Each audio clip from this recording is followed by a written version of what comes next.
Rissa, reminded to choke up on the mic and talk. Remember, turn it on here. Yeah.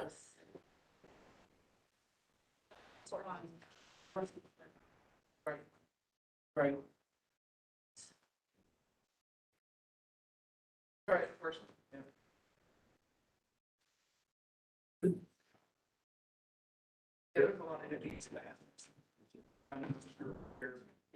All right, this is the call to order for the German Village Commission.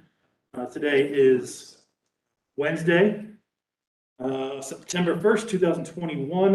It is 4:04 p.m. We're here at 111 North Front Street, second floor, room 204.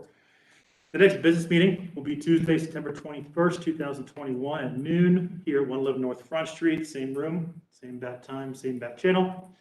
Next hearing will be Tuesday, October 6th, 2021 at 4 p.m. here in 111 North Front Street, room 204. We'll go ahead and swear in staff. Swear to tell the truth, the whole truth, nothing but the truth.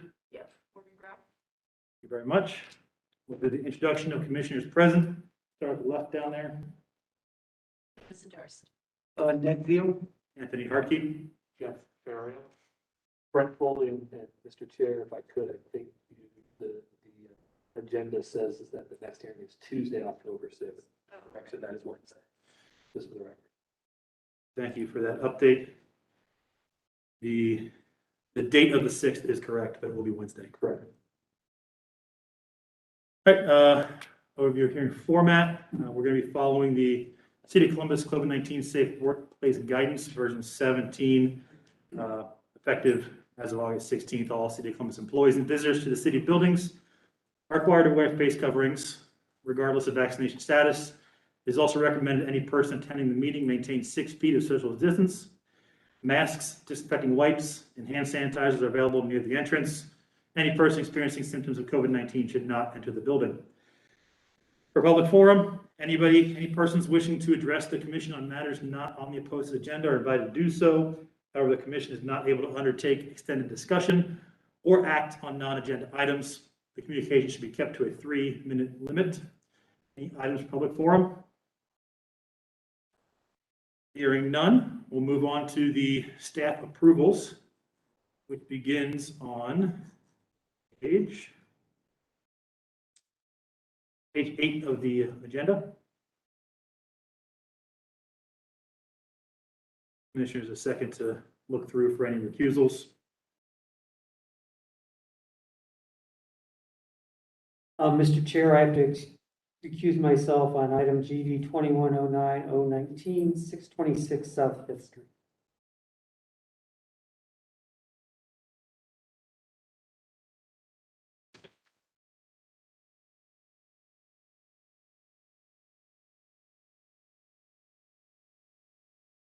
Others?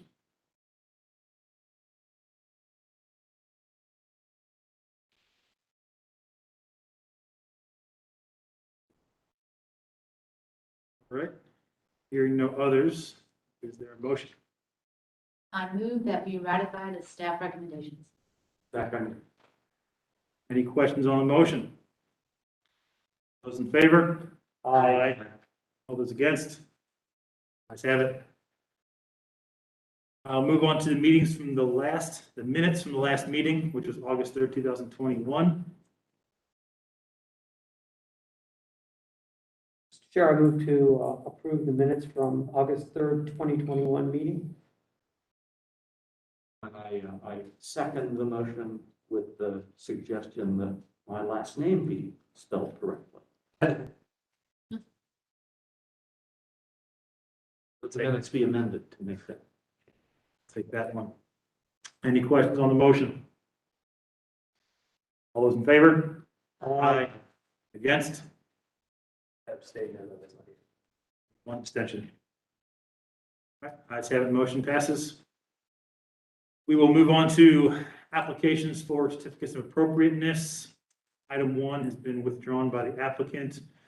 Item 2, GB-21-05-033, which is 333 East Beck Street.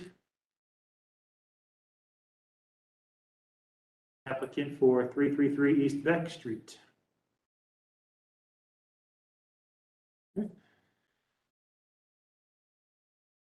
that one back.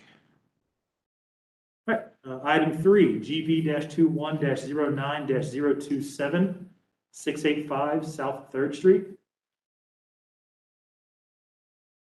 And for 685 South 3rd.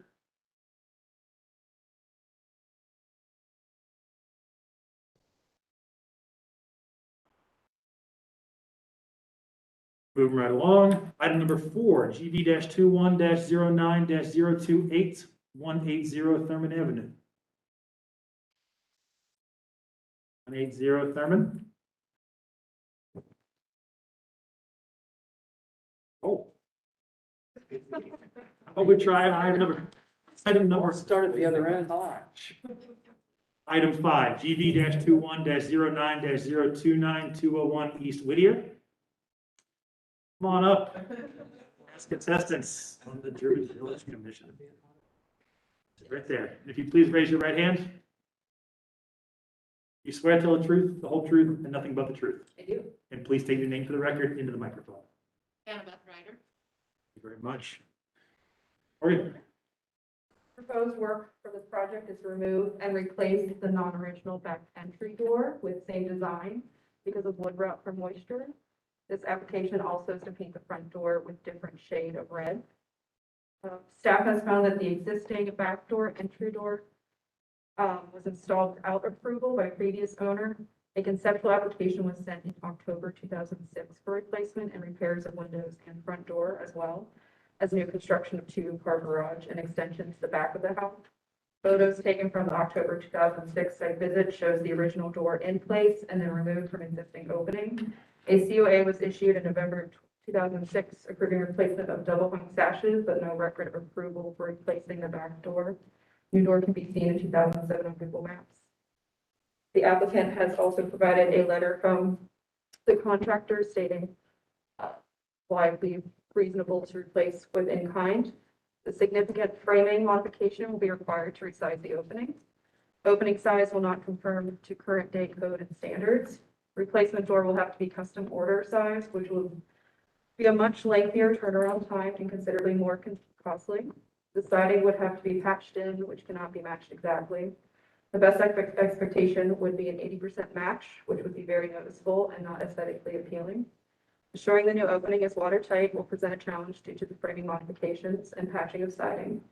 The door we recommend is of an alternative material that is essentially maintenance-free and tested to withstand the test of time. Wood will have to be coated. The quality, warranty, and ability to hold up in the elements, wear and tear, as well as UV rays to the door we recommend is superior to any wood product on the market. Wood materials are taking 12 to 16 weeks to arrive, which will put us well into a harsh weather season and may cause your project to be delayed until spring. Urgent, the existing door is showing serious signs of deterioration due to water intrusion and needs to be replaced immediately to avoid additional damage. Staff recommends approval with any clarifications to be submitted to HBO staff review and approval prior to issuance of a certificate based off of 3.116.11 standards of alteration. Thank you, Morgan. Does the applicant have anything else to add? No, just that I think the right path forward is to replace the door as is. Questions, comments from the commission?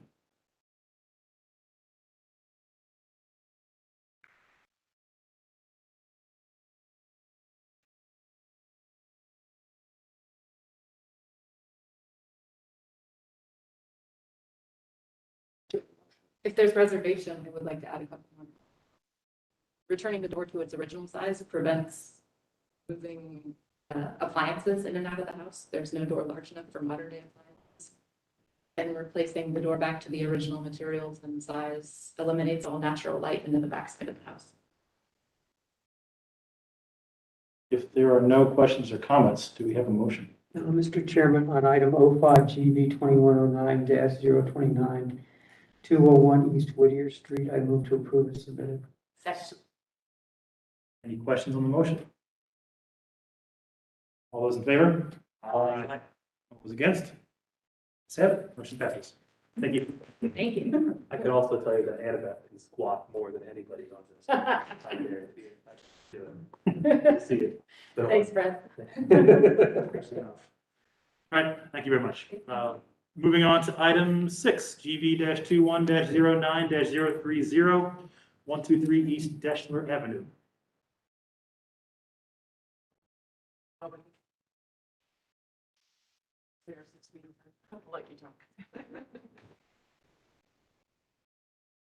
Once you're settled, will you please raise your right hands. You swear to tell the truth, the whole truth, nothing but the truth. I do. I do. All right, and we'll start on the left. If you, Julie Bullock. your name, ma'am? Elisa Argus, part of the ownership. Thank you very much. All right. Proposed work for this project is to add addition to the existing garage on rear and side. At the September business meeting, the commission asked if the applicant is proposing to remove the magnolia tree, and if so, there's a plan to replace with a new tree. The applicant confirms that the tree is to be removed and that the specimen is fairly small and planted not very long ago. The applicant does not have an immediate plan to replace it.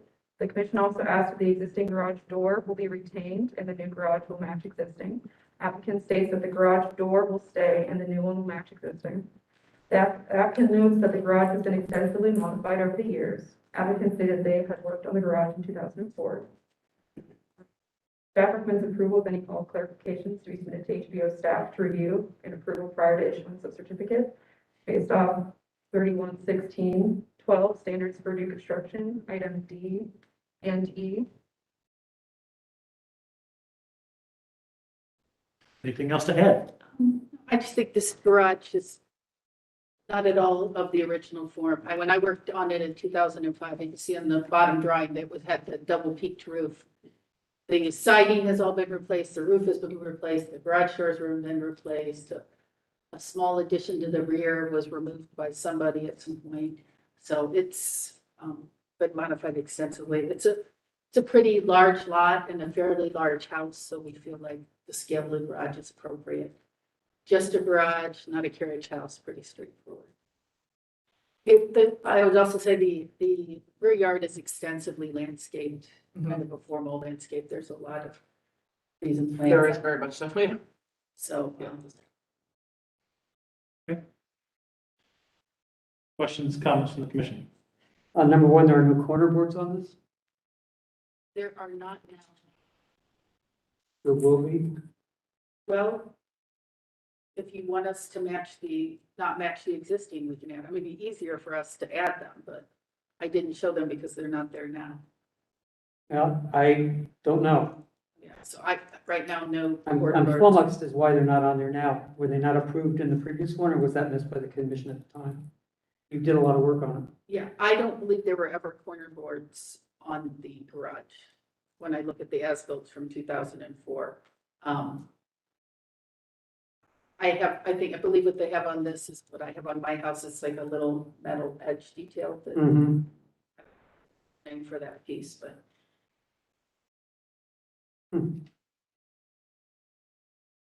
You're doing a lot of work.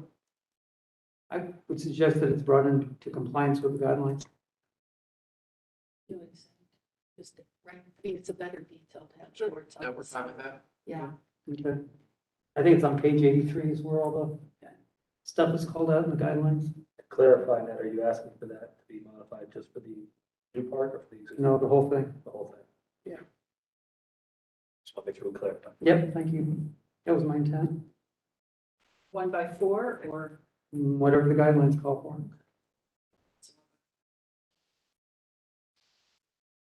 I just ask that information gets sent to staff.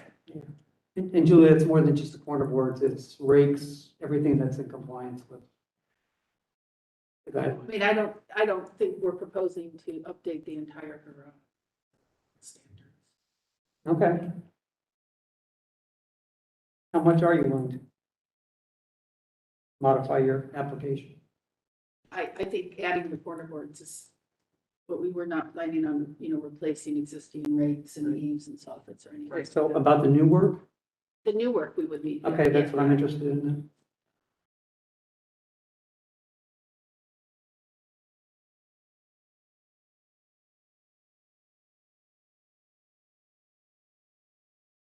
There be any light fixtures or other things added to the, Right now, none are proposed.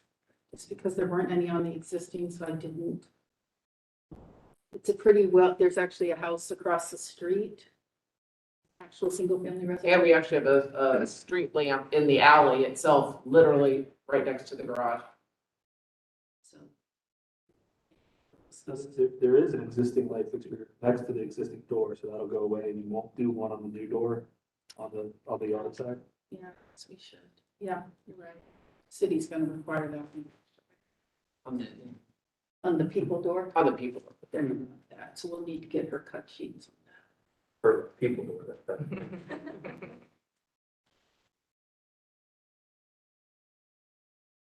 And then just for my curiosity, so I know that the one existing garage is within the 3 feet of the property line. This one's going to be 3'9" off at the closest point, it looks like. There's no variances or anything. I mean, it's going to be No, flat, we correct? just pushed it back. Actually, the existing one's pretty close, and one of the reasons we're doing this is it's a very tight turn with the house there, and people park in this alley, even though they're not really supposed to, because of the house. So we wanted to push, that's one of the reasons we're doing this, is that they can have a garage they can easily turn into. Okay. This will give her a little bit more room. Correct, turning radius, yeah. I just want to make sure we weren't going to get coming back with variances after the fact, that's all. Yeah, no variances at all. We're fine on percentage of rear yard and size of garage compared to living space, all that. Okay. Any other questions or comments? Who would approve the light fixture? I think that would go to staff. Okay, I'm okay with that, I just want to be sure. She's been helping me with that other one, so I think we have a good handle on light fixtures now. She's got us covered. Motion. Mr. Chair, on item 06 GB 2109-030-123 East Deschler Avenue, I move to approve as amended. The existing building and new construction will have corner boards and trims. All new work on the addition will be in compliance with the trims, et cetera, as called out in the guidelines, and the light fixture is to be approved by staff. Questions on the motion? Those in favor? Aye. Against? Abstains? I say the Thank you motion very much. passes. Thank you. Thank you. Item 7 was moved to staff approval for the business meeting, so we'll go to item 8, GV-21-09-032, 601-603 South Fifth Street.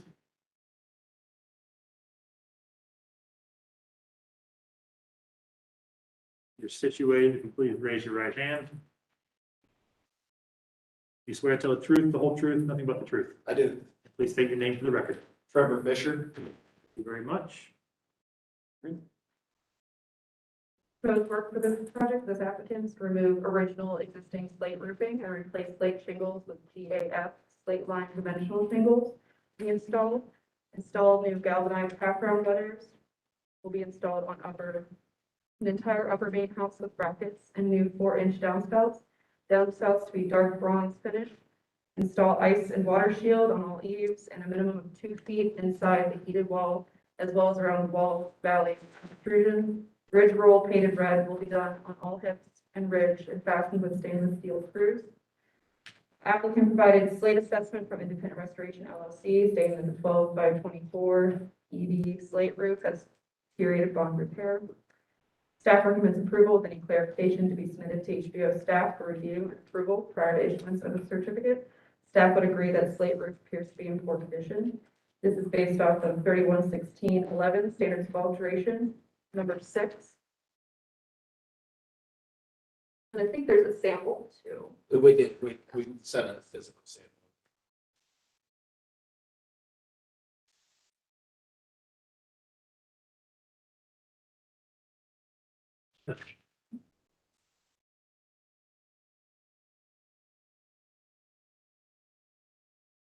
Anything else to add? No. Questions, comments from the commission?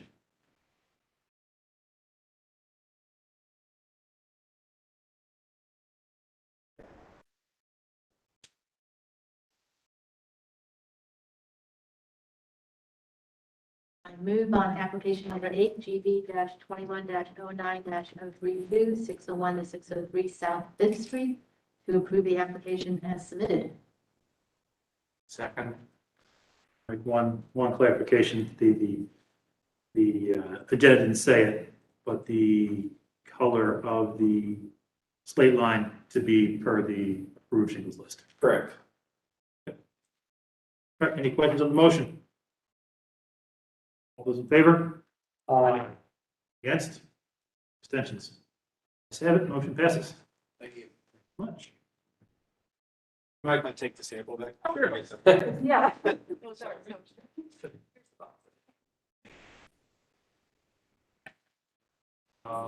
We get that backed up, we'll do a quick go back check. Is there anybody here for 333 East Beck Street? Or 685 South Third Street? 180 Thurman Avenue. Continue on. Item 9, GB-21-09-033, 614 South Pearl Street.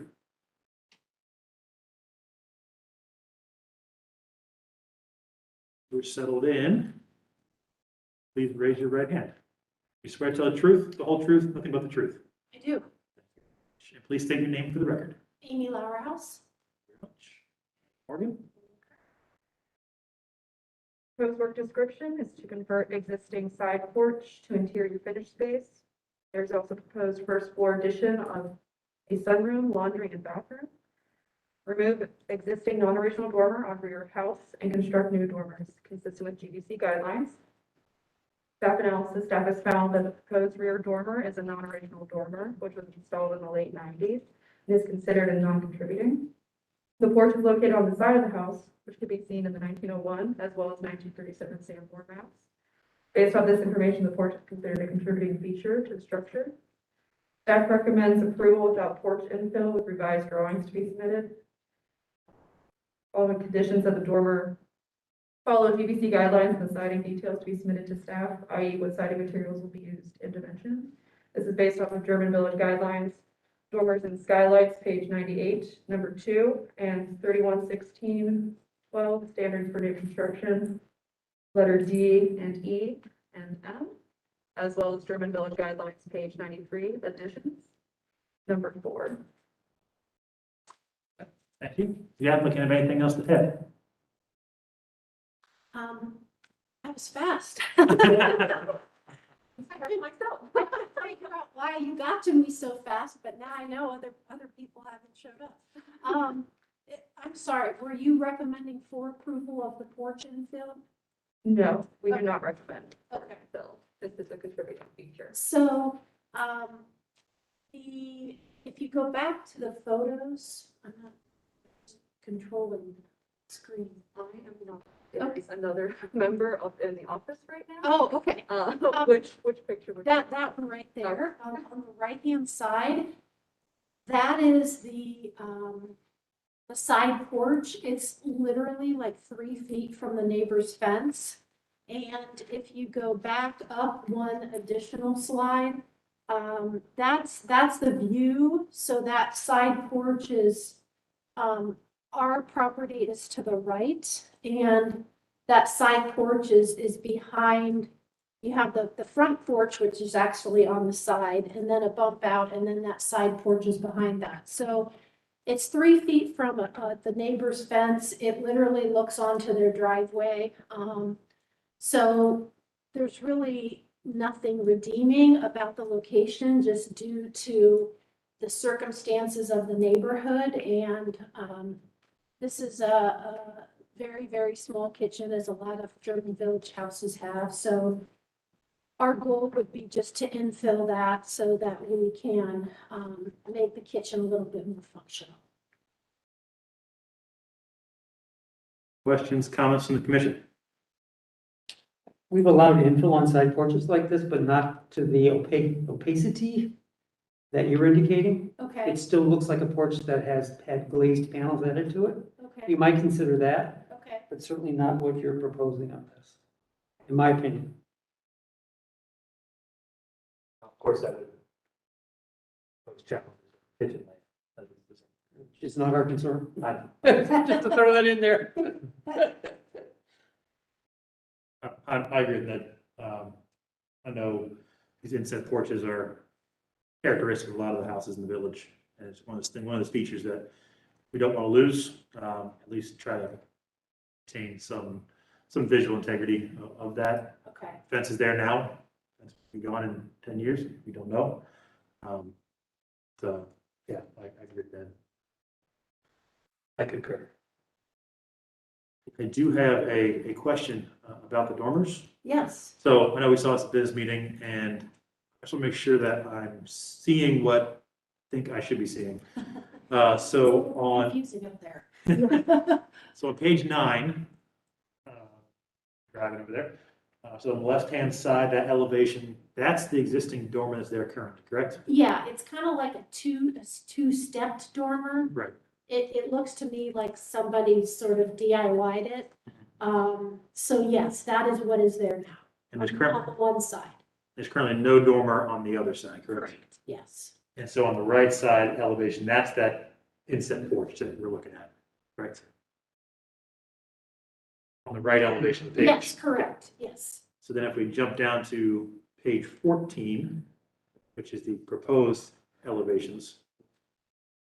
So we're looking at putting a dormer on both sides of the original addition. Yes, The one detail that we always want to make sure is that the dormers don't engage at the ridge line.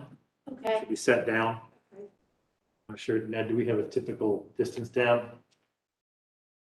Not really. We've offset it. At one time it was a foot vertical. I don't know if that would work functionally with this. It becomes kind of a practical flash. Yeah, Yeah, it does. I was just gonna say the same thing. This is where the bathroom is now, and it doesn't meet code as it is. So we're trying to, get it so that it's at least functional. Right. are you gonna meet code? Yes, Okay, yes. we just still have to drop it below the ridge. Okay. That's a given. I would say cut the difference between 0 and 12 would be my recommendation, at least 6, but Okay. something. I don't know, maybe not, maybe that's something. Russell? Functionally, I'm not sure, but yeah, similar to date. Yeah, it would be better. Okay. So as we're looking at, back to the side porch, so if we infilled it, but we kind of made it look more unique, i.e. mostly glass, maybe with some panel work on the bottom, would that be something that you would be more open to? Probably. Okay, I think we're thinking more of the glass panel systems that were used in the winter and then taken down in the summer.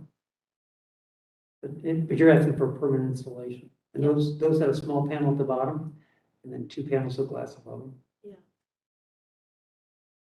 But we're not looking at a panel that would adjust to your countertop heights. well, and that's really what I need to make that kitchen functional on the inside. Okay, I'll work with that and see what I can accomplish.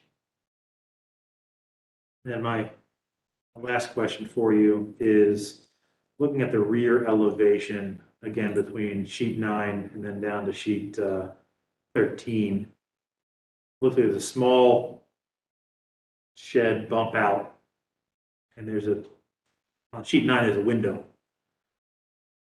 I'm not sure that bump out's going to totally cover the window. Which sheet are So you on sheet 9, it'd be A4. Whoever's driving the, It's not me, unfortunately. Which is the existing elevation, right? yeah, the existing elevation. There's a window on the right side of the rear elevation. Water Oh. closet window. Yeah. Yeah, the little bath window. Yeah, and if we look at the proposed elevation, looks like you have a little shed Yes, piece. yes. I don't think that roof line is going to cover up that window entirely. Have you looked at I that? think it detail? does, but I will double check. Your concern is coming right through. Yeah, At least based on the drawings. yeah. So I would just check that. Okay, I'm just not sure if it's gonna totally get. Because you're gonna have it, it's gonna be tight trying to get that top of that shed roof under the window at the top of the rear, but then over below. Yes.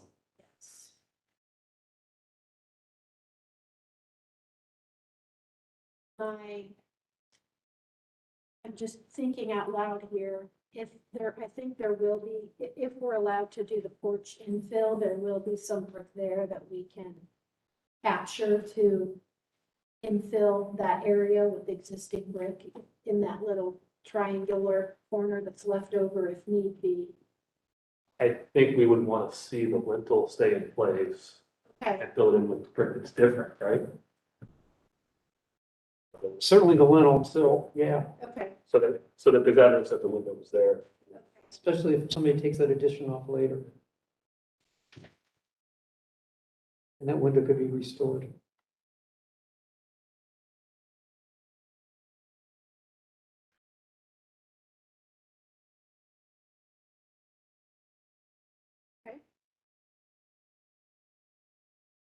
Another question I had. Yeah, it's an interesting one too, because that's now the opening to the new shower, correct? Yes, yes.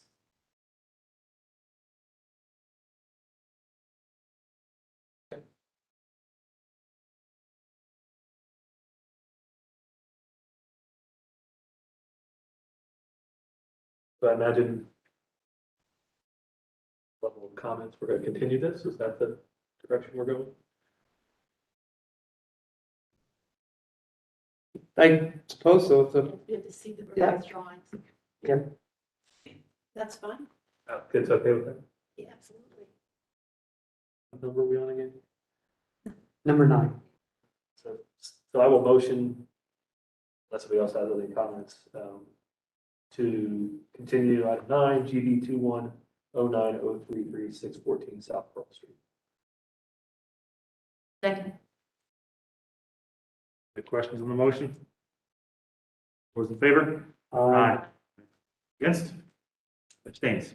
Ayes have it, motion passes. Thank you very much. Thank you. We'll see you next month. All right, moving on to item 10, GB-21-09-034, South 6th Street. Mr. Chairman, before we continue, I'm going to recuse myself from this one. Okay. Show, Mr. Farrell's recusing himself. Applicant, please raise your right hand. You swear to tell the truth, the whole truth, and nothing but the truth. I did. And please state your name for the record. Eric Maxwell. You. The applicant is proposing to expand the existing enclosed porch. New porch will have the same character and details as the existing. Exterior finished materials will be painted cedar. Black siding to match the existing home. No zoning variances will be required for this project. Staff summary: at the September business meeting, Commission noted that removing the walls and roofing sounds more like demolition versus conversion. The commission requested the drawings more clearly denote what parts of the porch are being removed and demolished. Commission noted that they will need to determine if the porch is contributing. Note that it does appear to be highly altered. Staff notes that the rear porch can be seen on the structure in the sandboard map from 1921 to December 1951. It was either enclosed around 1973 or before, when COA number 3473 was issued to install aluminum siding. This can be seen in images in April 1985. The porch was then approved for alterations in 1993 to have 4-inch wood siding. Staff notes the porch has been altered over time. Staff recommends that the commission discuss the design and feedback and to continue the application. This is based off of 311611 standards of alteration. Number 10, whenever possible, a new addition or alteration shall be accomplished so that its future removal will not impair the essential form and integrity of the structure. And also German Village Guidelines, entryways and porch enclosures, page 100. Enclosures should leave the original porch as intact as possible to maintain its original character. All right, thank you. Does the applicant have anything else to add? Yes, we're proposing a small expansion of the existing enclosed porch in an effort to allow the homeowner to have some seating on that porch. Due to how small it is and how enclosed it is, the current screens are not conducive to being able to sit on that porch and see out.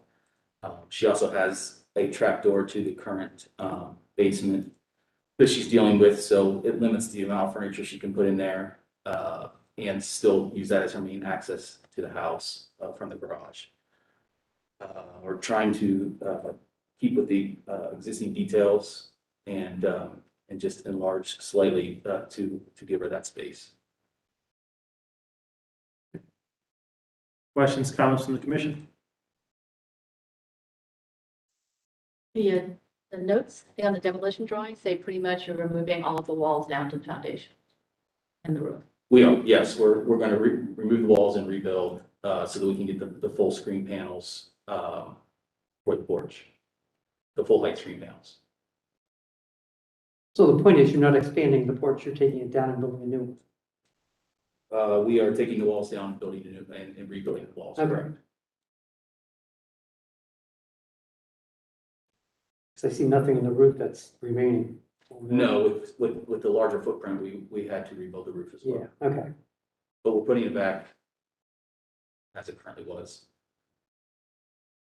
This porch does sit considerably away from Sixth Street. We don't believe this will alter the streetscape in any way. I have to ask, when you say you're putting it back the way it was, it's larger? Correct. It's only material from floor up. The roof is new. When you say that you're using the same roof slope, maybe is what you're saying? Or is it the roof slope? Correct, roof slope. Higher? Details, style, shed roof.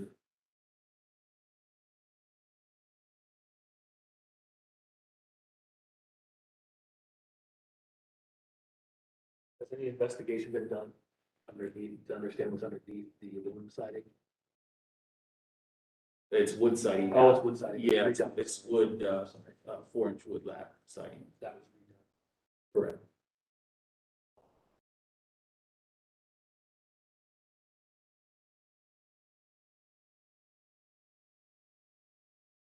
Steph, when was this porch built? I couldn't find an exact date, I'm for sure Teal, but it was between 1921. There was an earlier date where there was a porch, but that was enclosed with the addition. Okay. And then this one was added around that time, Oh, okay. yeah. Yeah. I don't know if you read my supporting statement, but the client talked to one of the neighbors across the street, and she believes it was done sometime in the 45 to 50, I can't remember the exact date, 45 to 60, she couldn't remember exactly the date when that porch was added. But as it exists now, it was built in 92, is that right? Correct.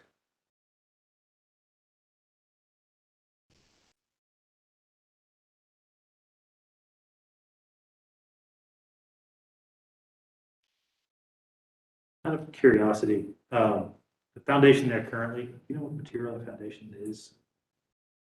It's hard to tell, the exterior has, it looks to be like a, but it's some sort of sandstone material, but it does not look to be solid stone exterior. Can you see it from when you lift the basement hatch? Yeah, it's rubble as you go down into the basement hatch. I'm just wondering, because looking at the old photos from 85, looks like the foundation of that porch is a lot lower than the rear addition that was on way back in the day.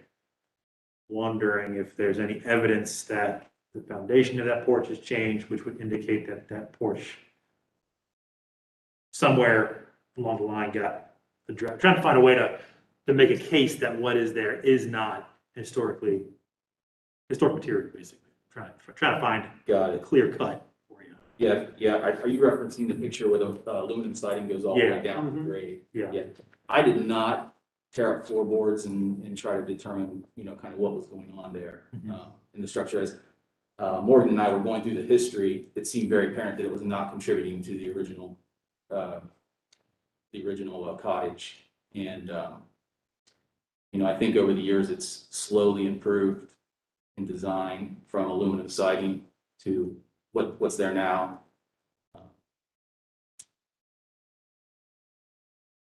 Again, the client's just trying to be able to enjoy that porch, every yard. And we get that, whereas a commission we're looking at is, we have evidence from the Sanborns that a porch of that rough footprint has been there since pre-51, which puts it way over 50 years, which puts it in the historical category, which puts it towards a historic in nature, it's a part of the fabric.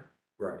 We're trying to identify, is there any telling signs that this is not from pre-1951, that maybe during one of the alteration additions, they actually took it out, did a whole new foundation, in which case it may look like what was there originally, but is in fact not what is original, which makes it a lot easier for us to address it because then it's not historic fabric. So that's what we're trying to find. Evidence of that would make this case super easy. Okay.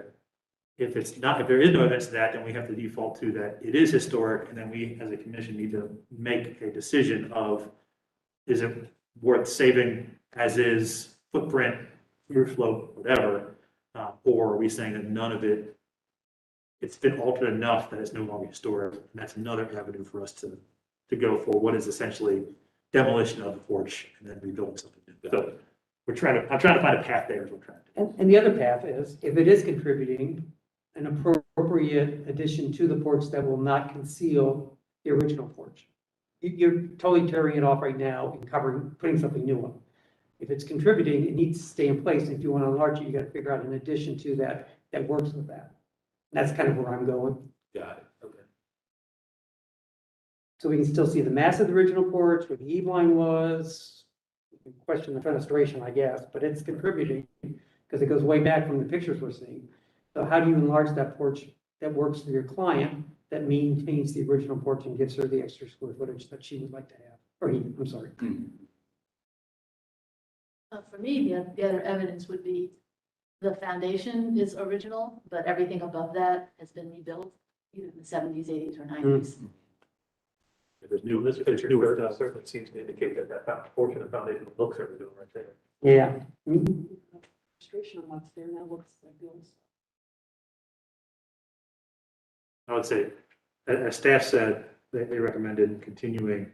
I think that would be an opportunity to do some more investigation, then take some photos of the framing structure. If you want to pull off something on the inside, if you want to look under, get some good photos of that foundation. Yep. And we can make a determination that this thing is truly has been completely replaced, everything but the foundation, or even to include the foundation.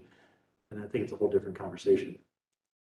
Okay, and so if we determine that the foundation is not original, we would still come back next month, with a new proposal.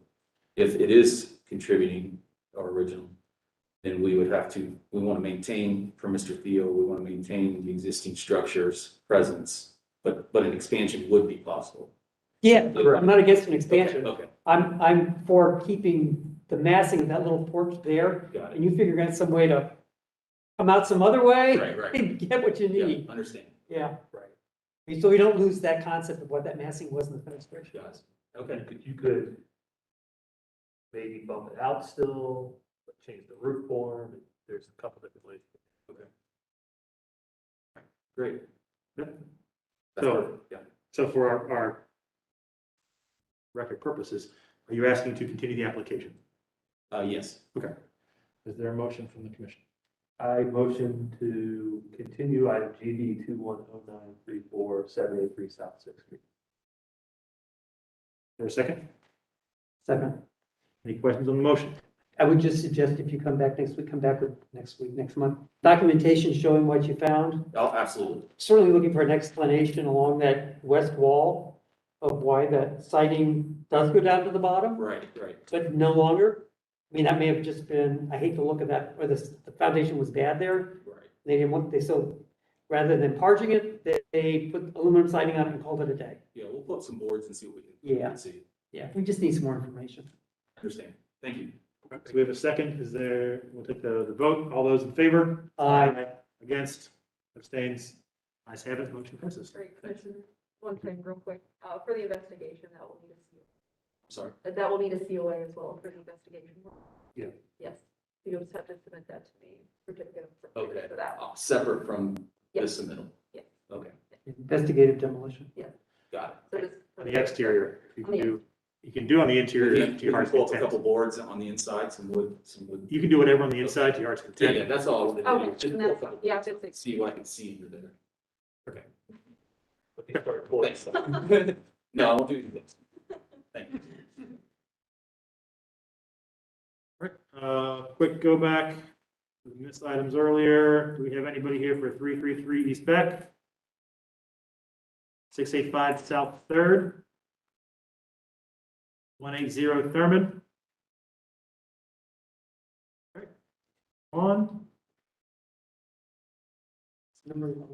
Number 11, GB-21-09-035, 1147 Yeager Street.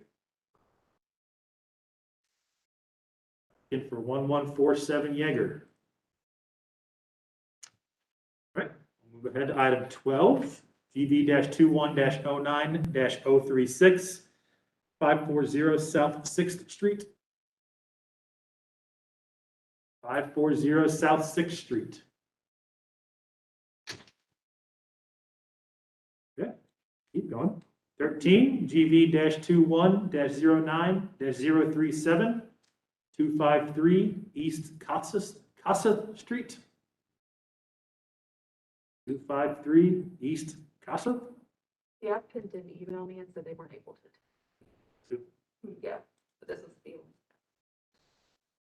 Beginning to wonder if anybody shows up Tuesday next week. Not last night. All right, we'll go ahead to item 14, GV-21-09-038, 607 Lathrop Street. I need to recuse myself due to proximity. I would just like to note for the record that I previously recused myself from this application, and we got opinion from the city attorney's office that I do not need to recuse myself, and that's why I'm now stepping back in. Commissioner Field can take it. Actually, it's, Oh, Durst is here. right now it's Commissioner Durst.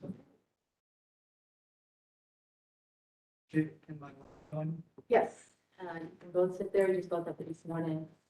Mr. Hughes was supposed to be here, but due to the date change, he can't be here till 5 p.m. Can you both raise your right hands? You swear to tell the truth, the whole truth, and nothing but the truth. We do. I do. I do. And you state You your can't speak for her. That doesn't work. State your name. Sorry. Ahmed Ghosh. Cheryl goes.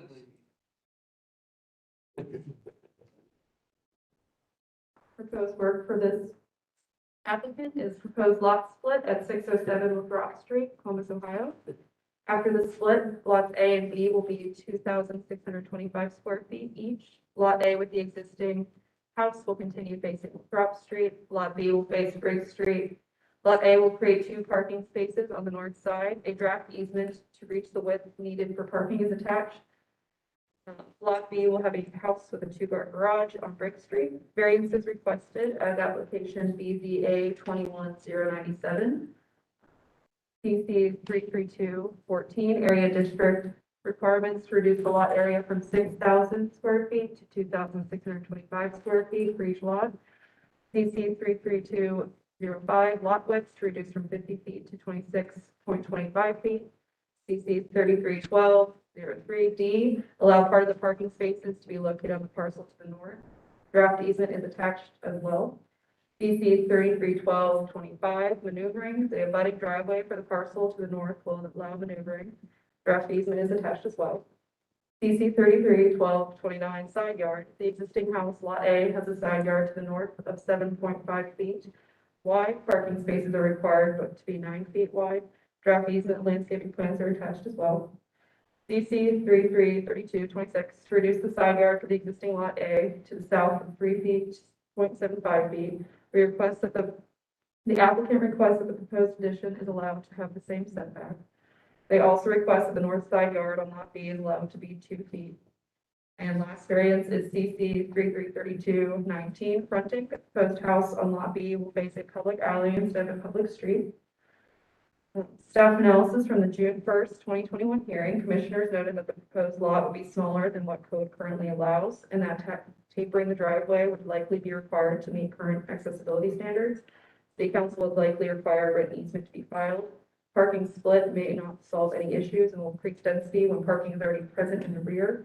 The applicant stated that he is adding parking along 607 LaFrock because they will be losing the parking spots if the lot split is approved. Staff recommends that the commission recommend approval to the BZA as submitted. On conditions that each lot equal at least 3,000 square feet. based off of 311613 standards of site improvement. Letter A, and German Village guidelines, lot split, page 145, that lot splits are granted rather routinely if two houses are in a single lot. Otherwise, each newly created lot must have at least 3,000 square feet for each dwelling unit and meet all other zoning code and subdivision requirements.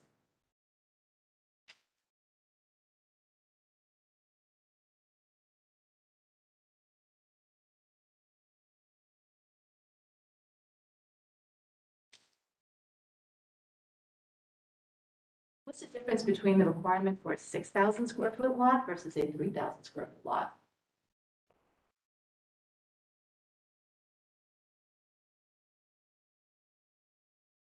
Question for staff? Yeah, that's for sure.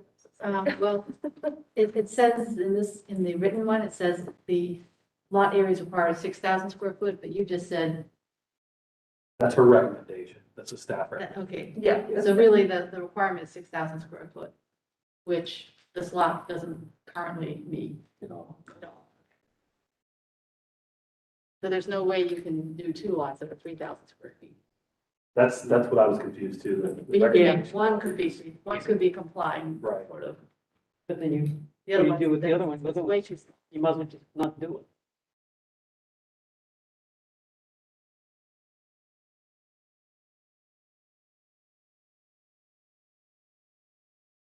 That, just so I'm clear, because I'm a little confused. I apologize. So staff recommends that the commission recommend approval of BZA with the condition that each lot equal at least 3,000 square feet, correct? Yes. Is that physically possible? When I read the proposed work, aren't they? They can only each equal 2,625, is that right? Am I misunderstanding? Maybe the applicant can help. Yeah, shed you're- light then. Yes, the current lot, the bigger lot is, 5,200 square feet or so. And, if you split it, it will be 2,600 square feet per lot. Am I incorrect in stating that that condition can't actually be a condition because it can't physically happen? That makes sense. I was reading off of the 6,000 square feet. I was So, thinking so the 6,000. condition would be that the lots be clarified 2,625. Yes. Okay, great, thank you. And current zoning requires 3,000 square feet is what you're saying? Yeah, based off of German Village guidelines, at least 3,000 square feet. So. So I haven't been on the commission that long, but I think mostly when we see lot splits, isn't it side by side splits? So this is a little bit out of the ordinary. That is totally fine, Commissioner. This is new to me too, so. We've had come front to back a couple, under Chairman Hacker. And, I remember her. yeah, and they were denied because they got rid of the parking. That was the issue. Now, there are in German Village, there are obviously lots that extend all the way back, and there are other lots that are split, that there's all kinds of different types of conditions that exist currently. Yep. So this is currently a non-complying lot, and if it's split, we just end up with two non-complying lots. What am I looking at? I would imagine many lots are non-compliant. My lot's not compliant. I I thought just did the in- math. I thought in the past, we've discouraged people from parking spaces right up next to their house. And my comment on this is, for me, the lot split and getting rid of the available parking in back goes to how is the parking for the front lot and back lot solved? And I am not convinced that the parking for the front lot on Lathrop is resolved well. I don't see anything that indicates addressing the grades that are there. I don't understand, is the concrete drive being lowered? Is it changing the slope away from your house, or it still drains to your house? That's where my issues are. And the fact that we prefer to get cars off the street and either access them from an alley or get them to the back of the lot. And you're actually putting it in the side yard and front yard.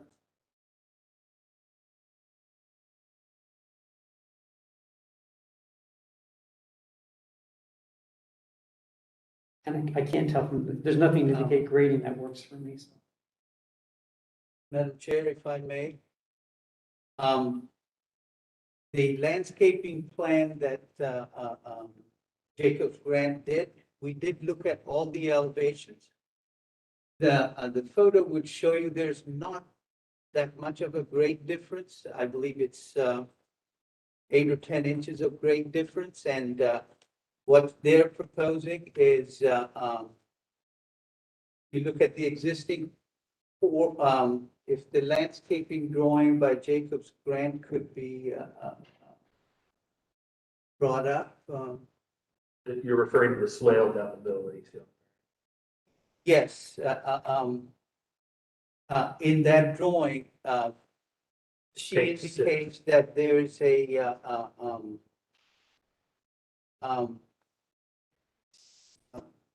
like an 8-inch. The lots have segmental block wall retaining walls now, and she was going to do a return and then bring that grade up. And she proposed that we leave 1.5 feet of vegetation next to the house, and then do the parking spaces and some vegetation in a planter in the front that's 3 feet wide and I think 11 or so feet long, so that it doesn't make the parking in the driveway very prominent. And her renderings should show some of this. And the commission previously approved some wrought iron fencing for us. And we're hoping that that also adds a little presence to the front end, the landscaping that we do, so that the cars are not that prominent. And she proposes landscaping and other means of not making the cars very prominent. The cars, of course, will sit probably 12 feet or so back from the right-of-way line, the front of the house.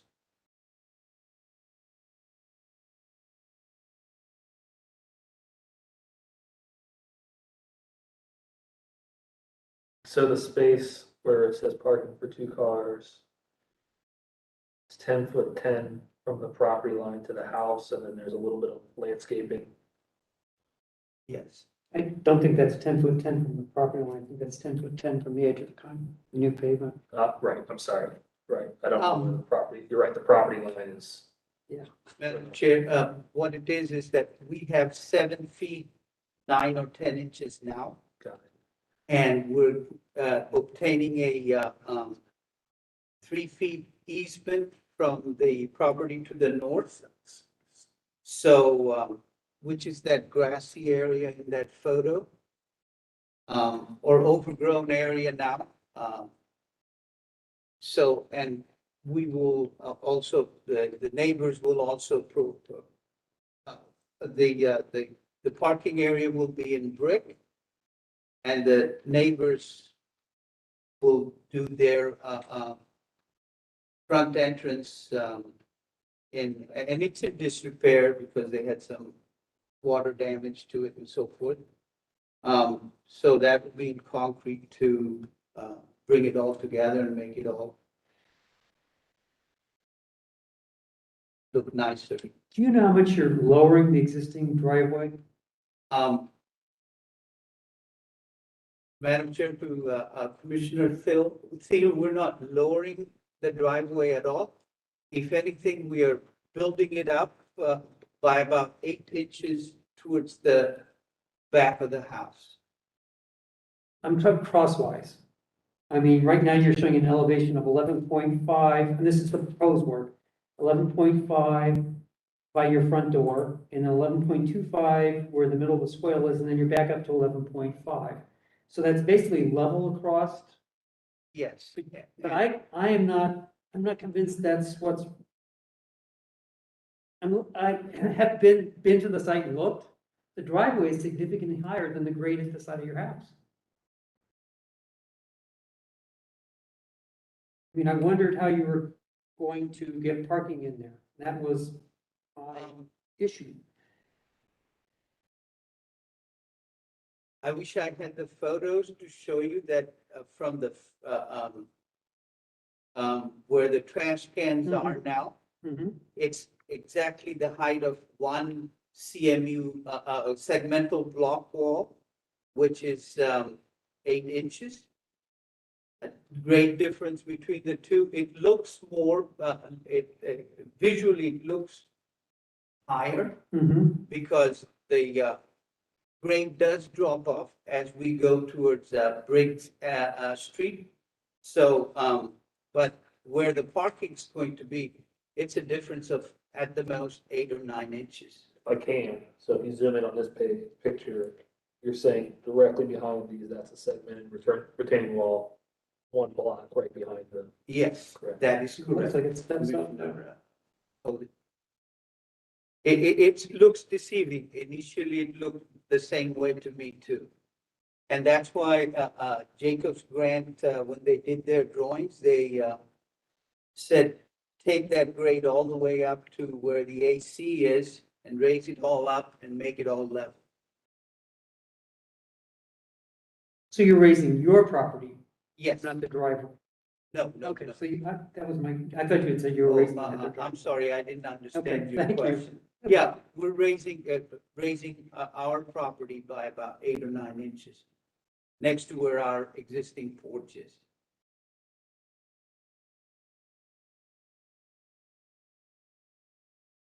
So the parking space for 2 cars, roughly foot-ish wide with the easement, Yes, it will be which is 9'9" or something. which is within kind of, I'm just thinking about zoning standards for parking. Yes. And then 36, which is a little short for the parking standards, is it? 9 by 18 is. 8 by, okay, okay.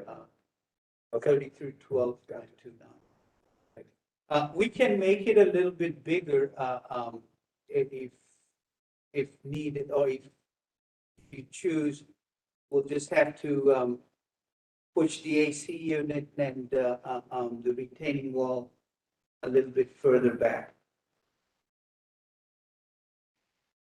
Based on your experience, that's a better solution.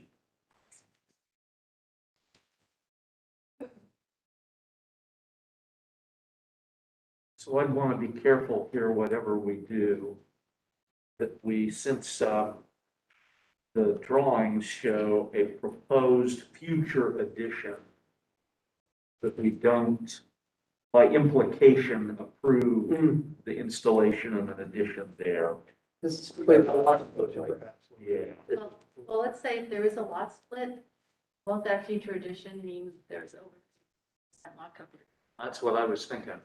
among I other think things. there's a drawing, Mr. Hughes is here, Ms. Chair, Madam Chair, if you want to swear in. Raise your hand, you swear to tell the truth, the whole truth, and nothing but the truth. I do, William Hughes. Okay? I didn't say we do. Missed that, Bill. He's warning for his wife. She will not remind me. Apologize for being late. You guys are ahead of schedule. Well, that's how many people show up. It beats like me. They're coming next Tuesday. But Jack, your point is that we want to make sure, I believe, that we're not That if we approve implying that the lots- future addition is part of the application, because there will be potential variances, another thing, design, everything, et cetera, that would have to be. Right, and by the same, we're not approving, we wouldn't if we approved lots, that wouldn't be approving necessarily the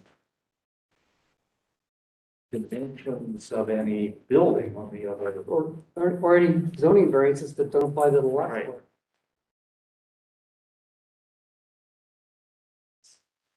Simply ruling on the lots for with the condition of the easement. Landscape plan for the, parking spaces, right? I want to look at the application and see exactly what's being proposed. Mhm. I mean, the drawings are informative, but see what the application actually asks. So the sheet I just passed out to you shows you the little red dots are all housing along the alley back in that vicinity.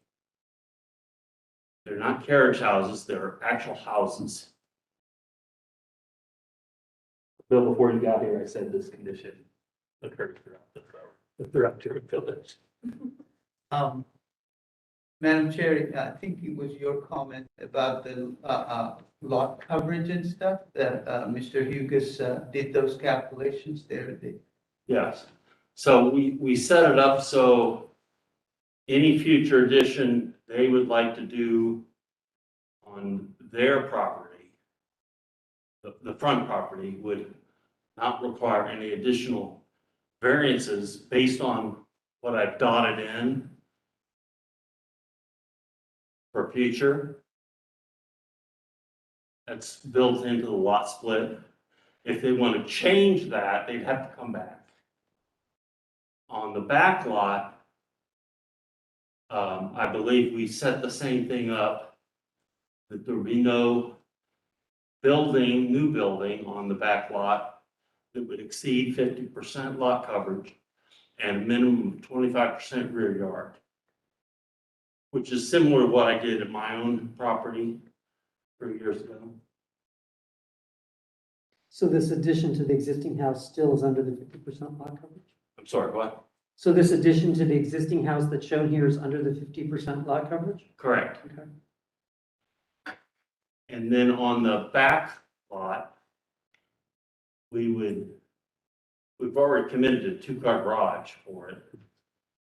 And given the narrowness of the lot, the reason the building trace line steps to 2 feet off the lot line on the north side only is because I know commission wants 2 individual garage doors, and that will allow us to do that.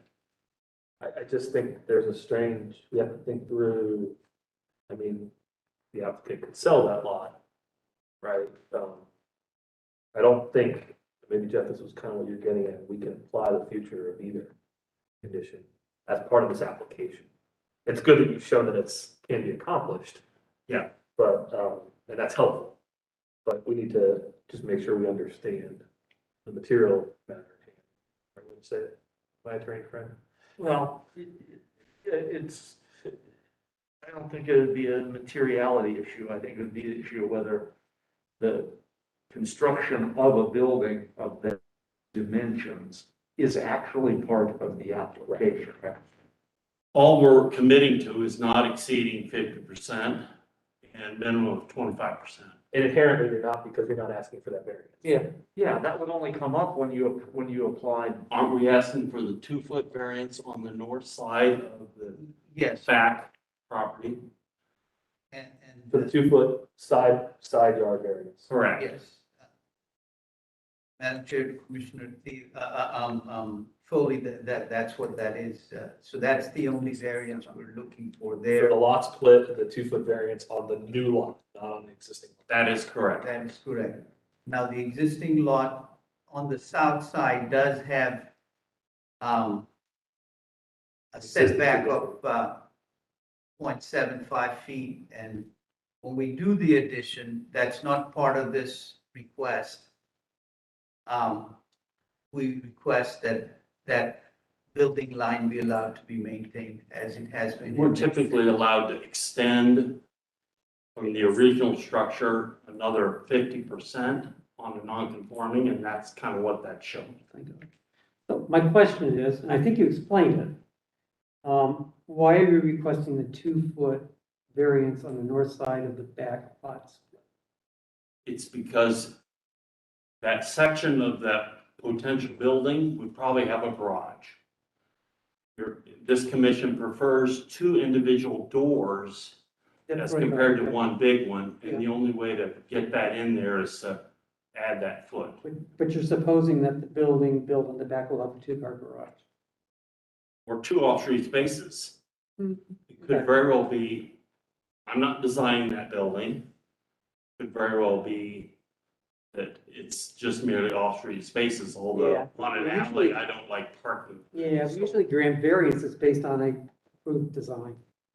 So if we were to approve this, we wouldn't be approving the building of a structure that size. Correct. We'd be recommending variances that would facilitate the possibility of a building of that dimension. Correct, you could. And I think to Commissioner Thiel's point, I think probably less comfortable recommending a variance on multiple unforeseeable eventuality. And I guess the question of the applicant is the request for the variance on the other lot a deal breaker? Be willing to consider pulling that portion and just taking the lot split? Because I think, Sure. personally, I feel more comfortable. Sure, we'll have to come back to you with that design Right. at a later day anyway. And that would be a VCA variance on the side yard. Right. If that occurred. I was just trying to streamline it a little bit, but if that's the biggest objection to that, then we'd be willing to take that off. But I'm uncomfortable with the lot split. Yeah, I was aware of that. Yeah, because the lot split forces parking to be up next to the house. It forces a requirement for an easement and forces a dependency on the property next door. That I think is not a good condition to have in the village. It's too iffy.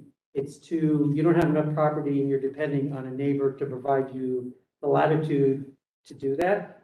I'm not comfortable with parking next to that house when you have currently parking in the back. I can think of the house at Sycamore and Macon Alley that we allowed parking next to, but they didn't have any parking in back. There's one at Macon and Beck that has parking next to it for the same reason. It has no parking in back. This house has parking in back. I understand that. Yeah. We have done driveways straddling properties. It depends on having good legal easements between the two properties, obviously. And the one you're thinking about, I didn't vote for either because I didn't think it was appropriate. I that very understand that too. For that very reason. Yeah.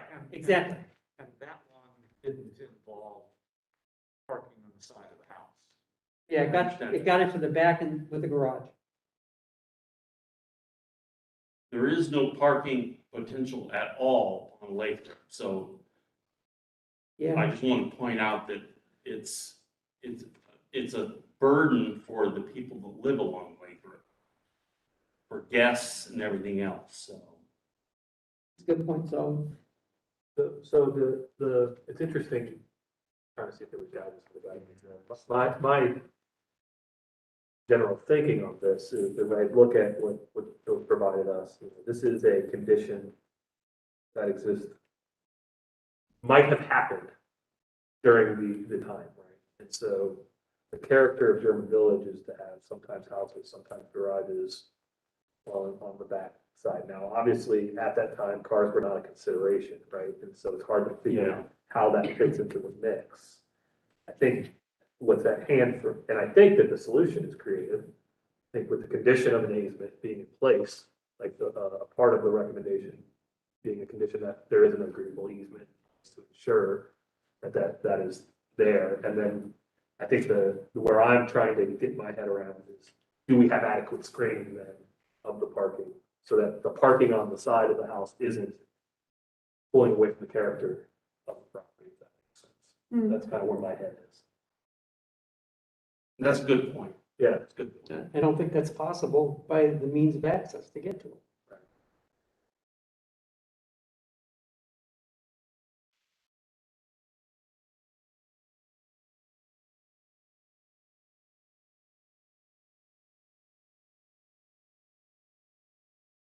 So I guess the question is, do you want to vote tonight? Or did you want to? I'm Well, going to make one you- comment. I believe Yeah, to what you were saying, there could have been a house built back there in the day, because we have plans. This house in front would have gotten used to parking on Lathrop. And would we have granted it this condition to get its car off the street after parking all that time in Lathrop? If the Probably. lot split had already happened, you're saying, right? Yeah, and probably not. We're not creating a new curb cut on Lathrop, we're just widening it to a point where it satisfies streets and sidewalks. And Yeah, I think that's an That's a important new point, curb too, cut because we to don't be built. normally provide new driveway. curb Widening cuts. an existing curb cut is creating a new curb. Well, that's interesting. So the driveway that's there, that currently is part of the neighbor's property, that's an existing driveway. So in theory, right now, somebody could park on the side of that house. And they do. And they do. It was approved originally, the apartment complex was approved as a one-way in on that. I don't know why, other than maybe they couldn't get the full 20 feet on their That'd be property. my guess, yeah. So could someone park in that driveway and prevent you from getting into your parking space? If people already park in that driveway. People that pull up next to our house and park now are usually contractors that during the day that, because as Mr. Higgins said, there is no parking on Lathrop Street. And Lathrop Street is narrow enough, and the south half of Lathrop is in Shoemaker Place anyway. So they park on the sidewalks and they pull up next to the houses and park, even if, you know, they're getting their internet installed, the bucket truck would be right next to our house. Happens everywhere. Yeah, We both felt that. especially delivery type Yeah. parking, which I know has been an issue, but I would think with the condo association and your legal agreement, you'd be able to control that with some verbiage Yes. in terms of people just parking there. I think there's enough parking in the back lot for all these condos already, so there's not a pressure to park there normally. The condominium association has their assigned parking. And the other thing, the Public Services Department, my neighbors need to fix their driveway apron because of the water damage they did. And then we were told by Public Service that if you serve more than 8 dwelling units, and they do, it's 12-unit condominium, that their driveway needs to be 20 feet wide anyway. And that's what started all this discussion between me and my neighbors. They don't have 20 feet. And That for fire truck access? yes, that's the fire department access, because they have a wider driveway on Briggs, and a fire truck can't go down Briggs and make a turn anyway on their property. It's for the turning, it's not for the straight. Yes, It's the turning, correct? so they need a 20 feet wide driveway. Theirs is now about 15 feet wide. But they're not gonna get a, beyond your air conditioning unit, it's not gonna be any wider. Well, but it's not. It's Oh, it's the turning. It's Gotcha. the turning. Gotcha, gotcha. Well, that, the gauge where I was gonna go, I was gonna ask if you could accomplish this without lighting. But it sounds like that needs to happen in public service. That's how all this discussion Yeah. got started.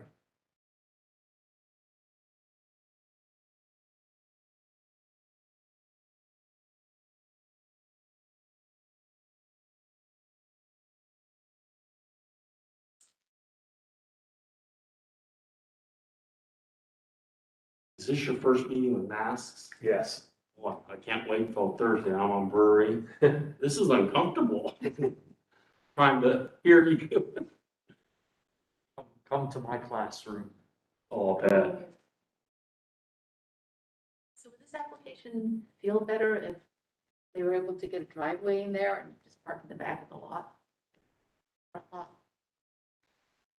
Well, that certainly would. So what you're saying, Teresa, is like they have an easement to come down the driveway and then maybe turn it into their Their backyard. backyard. Almost like the addition would be a garage addition. Yeah, pretty much. Yeah, just facing to the side.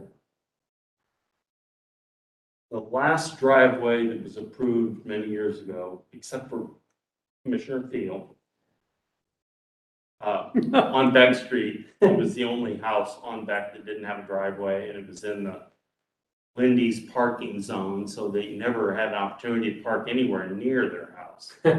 So, but that driveway easement goes past the house into the backyard. Oh, And that's the big difference between this one and what was done. Even though it did go all the way into the back and had a garage in the back, I still didn't think it was appropriate, but it had a garage.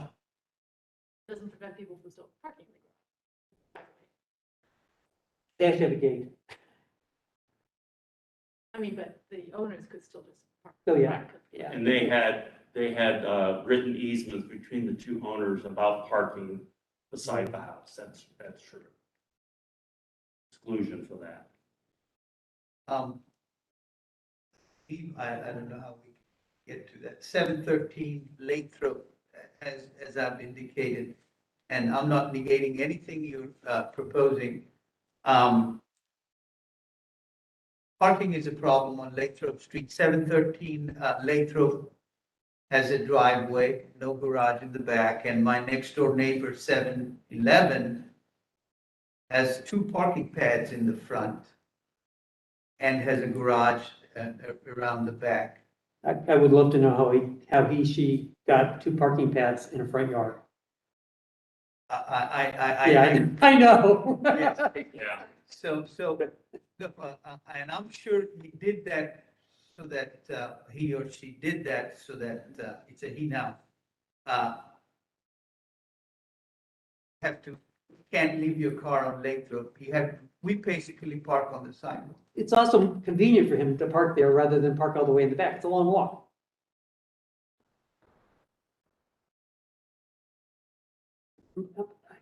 With all due respect, I am not comfortable with approving a lot split that generates the parking in front with the notion that this makes the village better. I don't think it does. Based on that, I don't think the parking on the side like that is appropriate. It's not anything that we've let happen before, other than, especially when there's parking in the back. I think the lot split's gonna make your front property in Lathrop less than what it was, or is.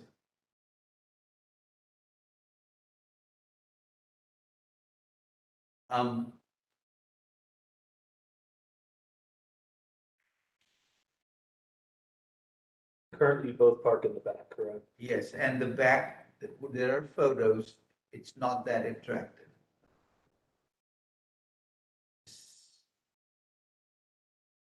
You can see the photos that Mr. Hughes took.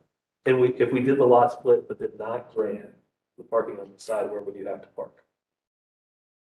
On the back property, No. there'd have to be mutual easements between the two. What about Teresa's? I actually did that on my own house recently, So there's an easement. where the front property has 2 tandem garage spaces permanently. I get 2 from the other half. Madam Chair, you had a question about a driveway and taking the cars to the backyard of the Lot lot. A. Do you want us to explore that? So I think, Teresa, it's interesting, if you look at what Bill gave you, could actually provide an easement for both, almost for both properties to come in off of here. Come in here and come off of here, you could both properties could park in the back. You could almost orient the driveway facing, is north up on this, Bill? North is Yep. up on that sheet. You could orient facing up. I mean, that would make this a lot more powerful. Guys, Yeah, I mean, that solves my problem. You follow? you understand a bit what we're saying? Not quite. So what I'm proposing, I mean, they've agreed to an easement for access to the parallel. What if they agreed for an easement when you would come in, there'd be parking in the back here at the, basically where the lot split would be, you have two accesses, one to each property. That would also be more attractive down the road for the lot split, so the other building doesn't have a garage In front. space, right? It'd be a house space. How's the applicant feel about that? There's a great difference. We'd have to somehow engineer getting from their parking lot. There's a retaining wall along that That's north the wall property line that stops. Yep. that's on his property. Got it. With concrete block type material. And it's about 2 feet, no more than 2 feet. As we go further towards the back, it gets higher. And then towards Briggs, it drops back down. So there's a hump in the middle somewhere. Yeah, there's a hump. Continue. Would you like to continue to Explore. pursue that? How do you feel? We could try, Madam Chair, if it's possible, could we summarize, the things that we will attempt to address to bring this back? I guess the motion can, to continue, to specify what the items. I can try I to. would suggest that, because that makes it a condition that we're continuing for them to meet that. They may come back with something even better than what we've suggested. Well, so we can talk about what we're talking, outlining for you what we just talked about, but the voting will just be to continue it. Then you're free to do what we just said or something else. Yeah, at least we would know which way, what to examine and see if we can. It would be to adjust the proposal to avoid parking on the side of the house. I guess we could amend the application to say no parking in the front property beside the house at all. The commission doesn't allow that. But the lot split could be granted if we provide parking in the backyard. Well, this is getting trickier all the time. If there's a driveway, Yeah. cars will park on I it. think- You're making a stretch, Bill. It gets a little complicated. Yeah. Once I there's a think driveway. we'd like to see a solution that does that before we would approve, to me, before I would approve. Sure. Well, in that case, then I would say we table it or continue it so that we may look at that possibility for you. Madam Chairman, I move to continue item 14-GB 2109-038-607 Lathrop Street. Second. Discussion? Abstentions? Those in favor? Aye. Aye. Not in favor? Just as a minor procedural point of information. Continuing keeps it on the agenda. So we don't have to reapply. Puts it, yeah. We just have So, to as opposed to submit tabling, plans. as opposed to tabling, which requires a motion to take it off the table. Yes. Okay, Just a little more cumbersome. good point. You're the lawyer. And More importantly, I'm the former president of a nonprofit who had There to you run go. board meetings. just so I understand, as long as the cars are in the backyard, not beside the house, That would be. the preferred solution. That's the Yeah. goal from, For at least the house on Lathrop, that for the lot split to be approved, you get the cars behind the house on Lathrop. Prefer. And I think somebody's giving you an idea how to do that. and you're pretty much all the same Yeah, time. that's why I picked up on that. Thank you. Thank you. Thank you. Applications continue. We are trying. Yes. We understand. You've seen what it looks like now. Oh, yeah. Commissioner. So Yeah. you know. Yep, I do. I think you're heading in the right direction. I would also like to commend the men for reaching out to me to make sure that you could have more people up here, that I didn't have to repeat myself. I think that was helpful, because it's important. that we have that perspective. So thank you. Thanks. We Have a appreciate good it. evening. You too, thank you.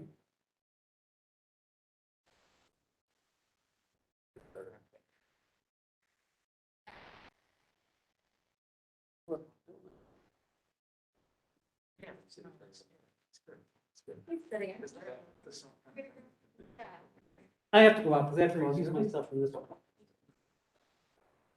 Madam Chairman, I have to recuse myself from item 15, GB 2109-039, 625 Mohawk Street.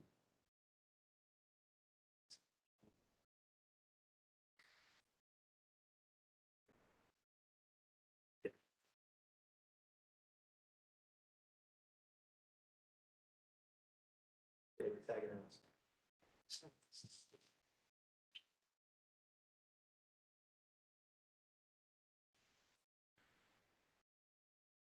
Second to get rolling.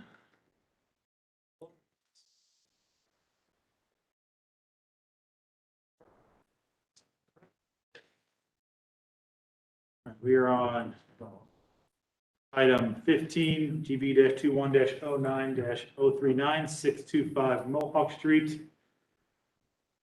Let the record show Mr. Dugas is still sworn in. Morgan? Project is for new construction. The proposed work description is a request for variance recommendations to BZA. CC 333218, D, lot coverage from 50% to 53.8%. CC 3332.21, building lines from 10 feet to 9 feet. And CC 3332.26, C, minimum side yard permitted from 3 feet to 1 foot. Staff analysis, this application was reviewed in July under conceptual review. The plan is to construct a one-story frame addition with boral siding to be determined and trim. Lot coverage and side yard variance is expected to add additions. At the July 2021 hearing, the commission requested to check the age of existing addition. If addition is contributing, then it should have a return. Commission notes that they have allowed lot coverage to get above 50% in some instances, if that helps to avoid addition from sticking out from historic building. Staff recommends that the commission recommend approval of BZA. Under basis recommendation, the proposed work is consistent with 3116 and 12 standards of new construction. And German Village Guidelines, page 93, additions. Number 4, the scale of the proposed addition should be considered in relationship to the historic building and adjacent property. Anything else to add? I think there was a question about the kitchen area frame building in terms of age. I wanted to point out the 1951 Sanborn shows what was there, which is not what's there now. So from my determination, it's not historically contributing on that basis. Just asking for approval of the variance. 2 of the variances of 3 are triggered by existing conditions of the building. That's going to be the 0.21 and 0.26, correct? Correct. Any questions, comments from the commission?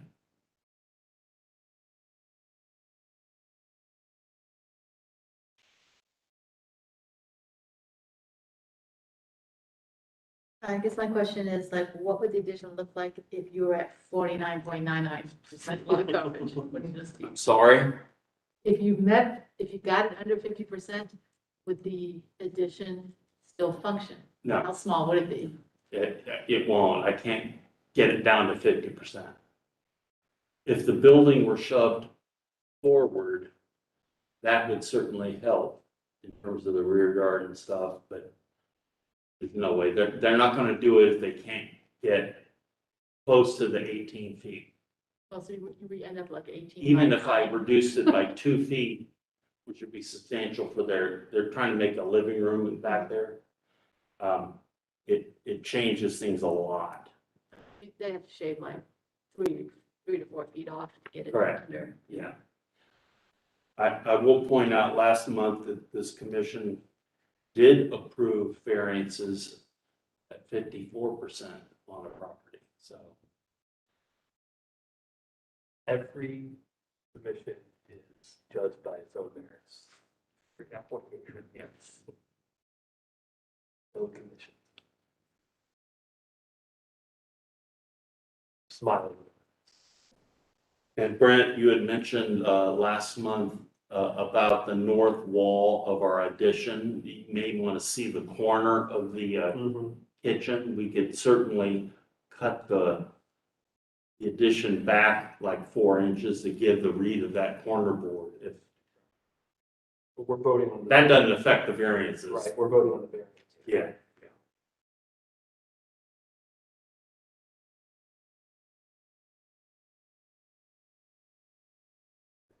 Any questions or comments, anybody else? I'm ready to make a motion. On line 15, right? Yes. I motion to approve item 15, GB 2109038-625, Milwaukee, sorry. Motion to recommend variance. Second. Questions on the motion?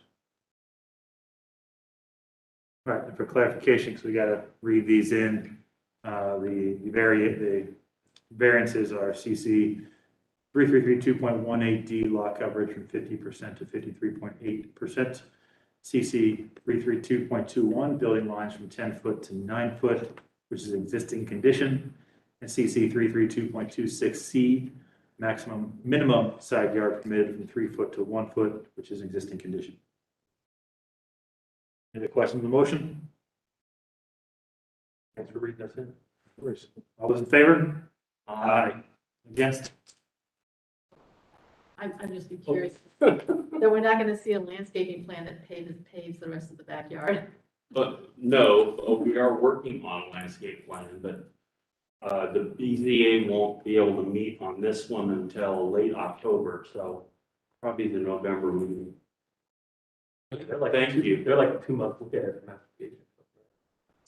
Timing this year is crazy. Yeah. Thank you. Thanks, Bill.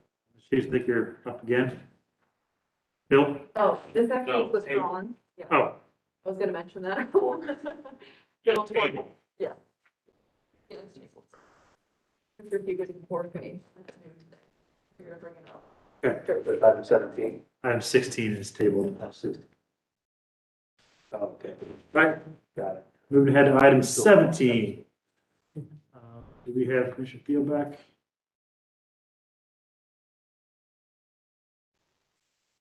Mr. Foley, you want outside? Yeah. I'll go ahead and read this in.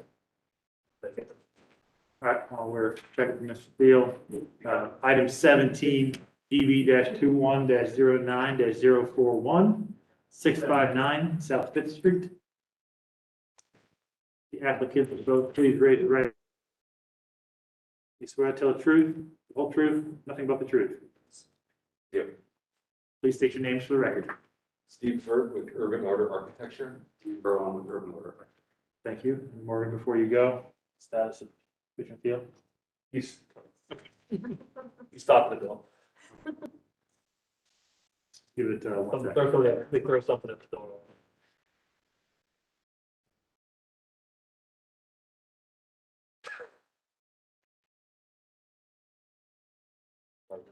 Well, I'm going to.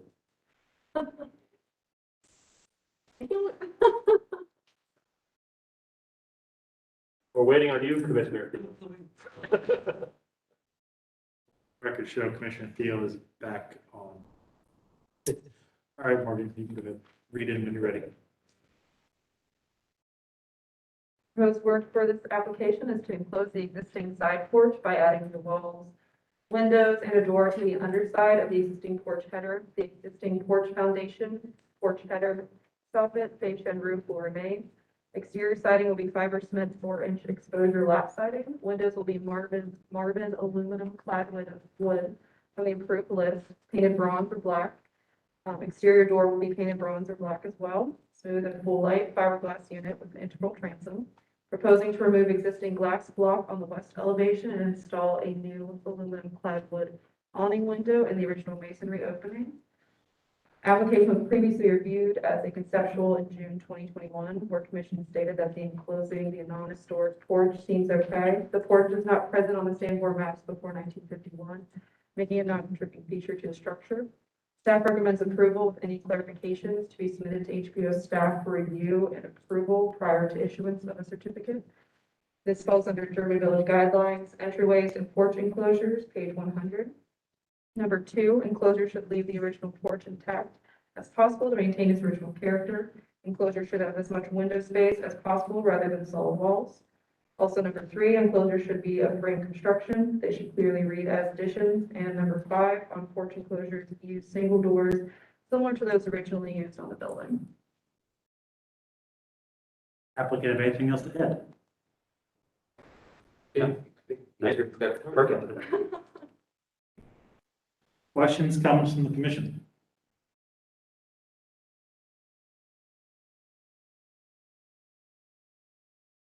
In the business meeting, the one elevation, the west elevation, appears to be blank.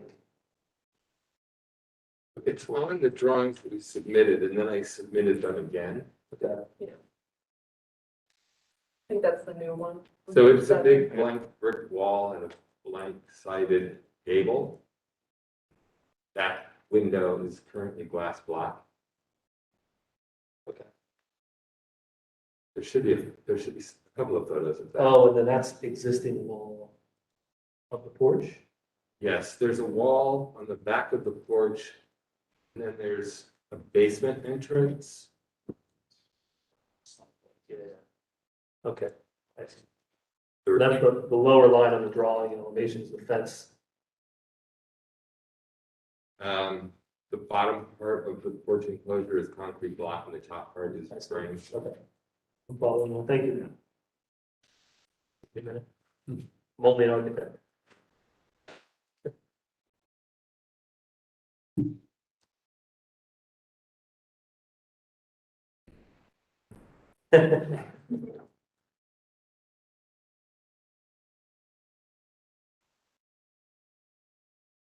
One question for the commission, the placing the glass block, the awning window, 2/2, any issues with that? Doing it's a rear elevation, Yeah, not see it. shouldn't be glass block to begin with. Better. Yeah, and we looked around, and that felt like the appropriate. They're fixed door. Funny sized window. It's really funny size. And it appears original. That's windows just like it in my house, and actually that's exactly what they are. By originally mean original size opening, not original glass block. Yeah, correct. Just clarifying. So just so I understand, the west side is not, you're not doing anything to the west side of the porch. Correct.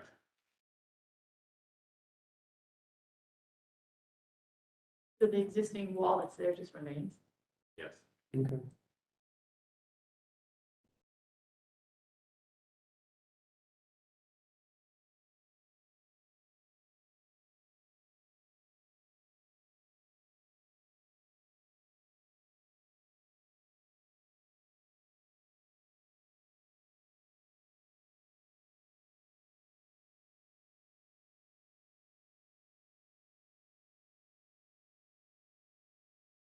Any other questions or comments? Now, do we have a motion? Mr. Chairman, on item 17, GV 2109-041659 South Front Street, I move to approve as submitted. Second.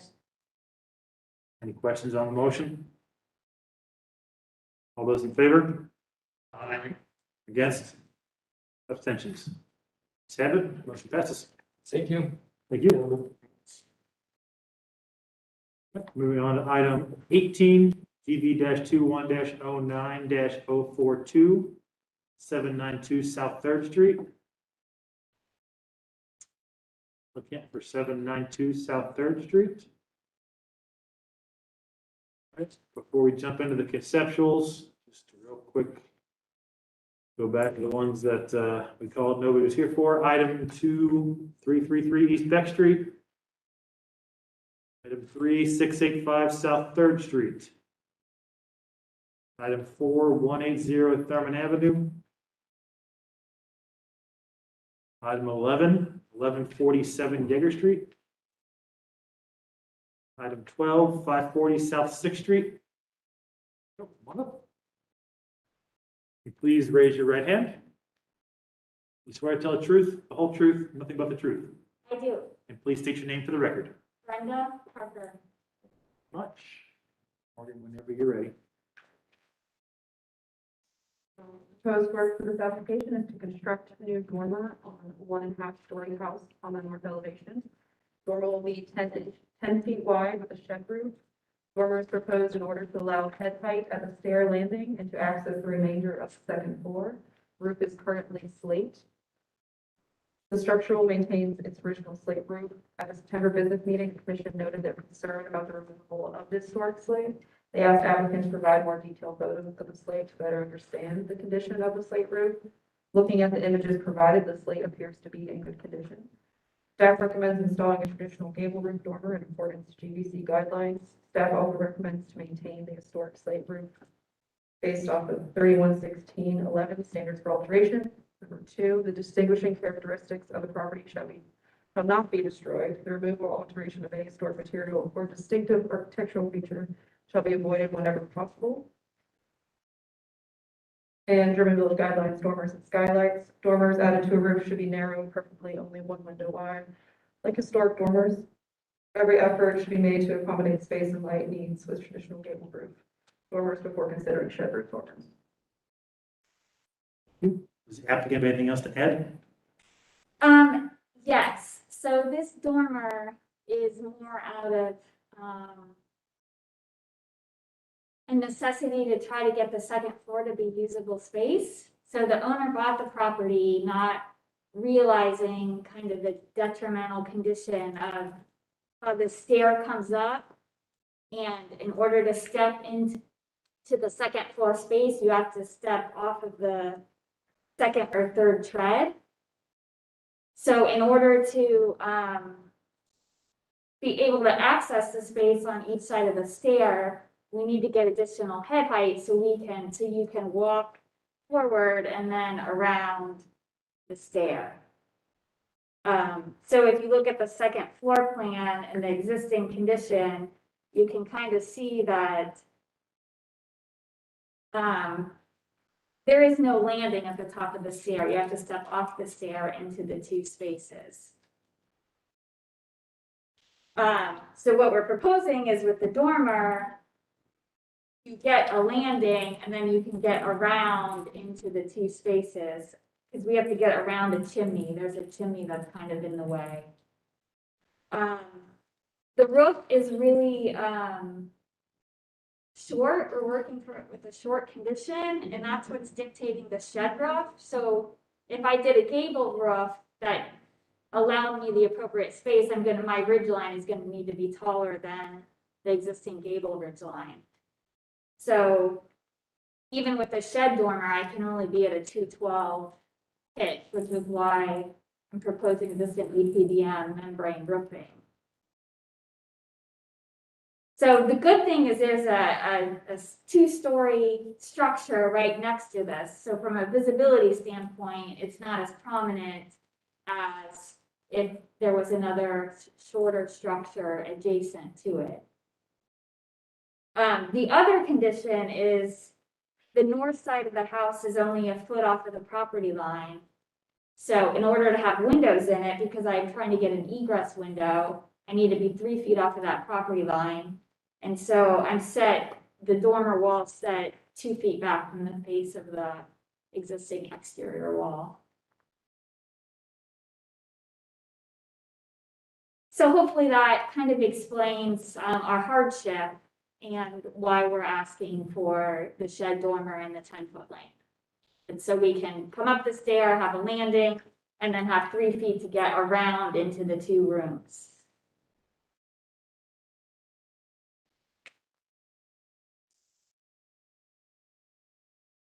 Questions, comments from the commission?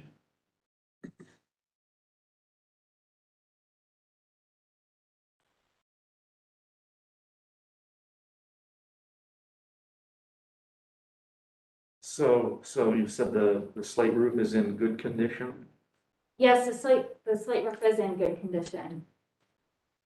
We wouldn't be putting a dormer on except for, to get the head height in order to get access to the two spaces. But it's a very dangerous condition. And I guess it's been a dangerous condition for how many hundreds of years? I know, yeah. And I just assume that submitting for a building permit, they're not gonna, I mean, it's just, I mean, he's just trying to correct an unsafe condition. It's very unsafe. Well, house wasn't designed to be used in this fashion. Right, and he bought the house not understanding, you know, he bought it as it has 2 bedrooms on the second floor. But he saw the house before he bought it, or did he buy it sight unseen? I think he saw it, he just didn't realize the implications.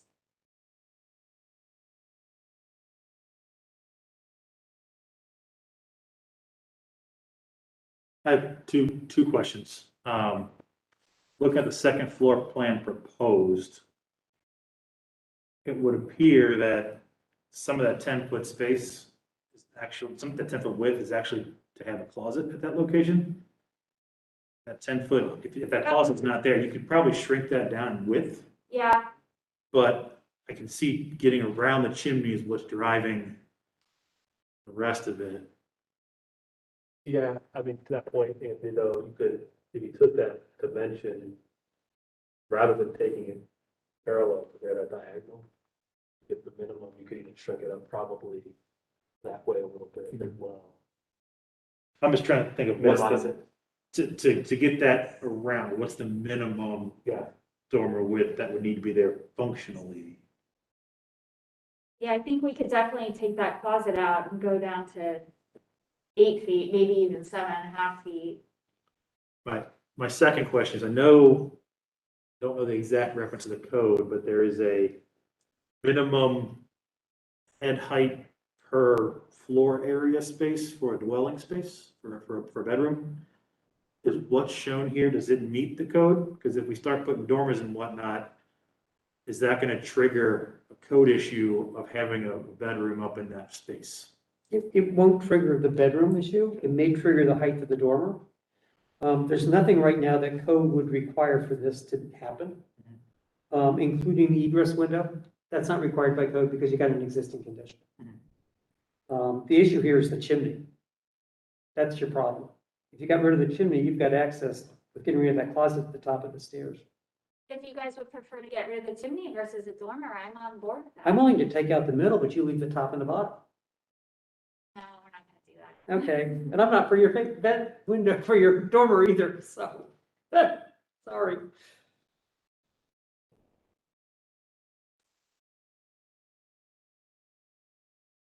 It's a grub, it's good, it's a working chimney, obviously.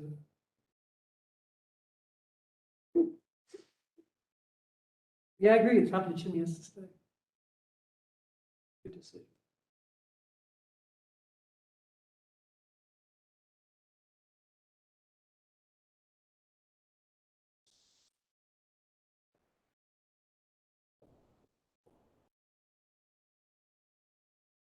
Don't worry about it. Say the shutters on the door? Not part of the application. I know, I'm sorry. He would be happy to take them off.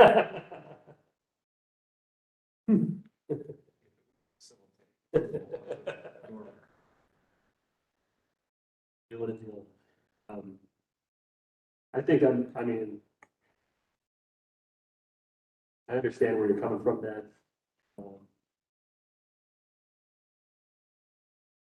Like facilitating to continue an unsafe condition just because it's always been that way, but I think that, Jeff, your point was that that space was probably not used this way previously when the building was originally built. I would argue that it probably was. Yeah, Right. Okay. absolutely. Have Probably didn't have beds and furniture up there, but they slept on the floor, absolutely. I have another question. Have you looked at the concept of realigning the stairs? Because it looks like the kitchen's being renovated in the proposed plan compared to what's existing. since the chimney is offset to look at the floor plans to the left side, has there been any thought of having the stairs run up the opposite direction, which would allow you more maneuverability space on the right side of the second floor?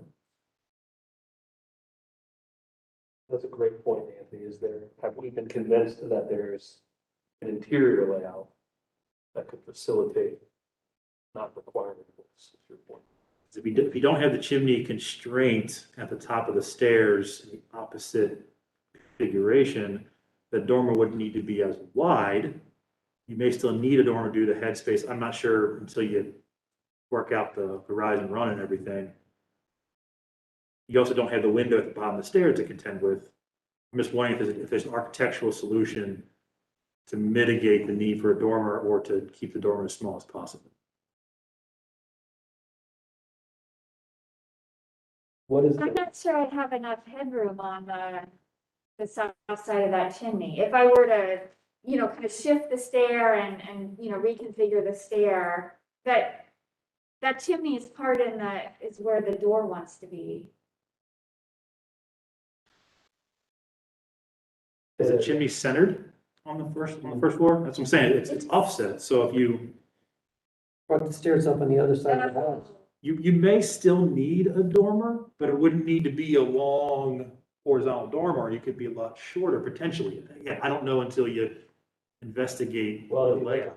clearance at the stair, you might even be able to change how the rise run situation is, right?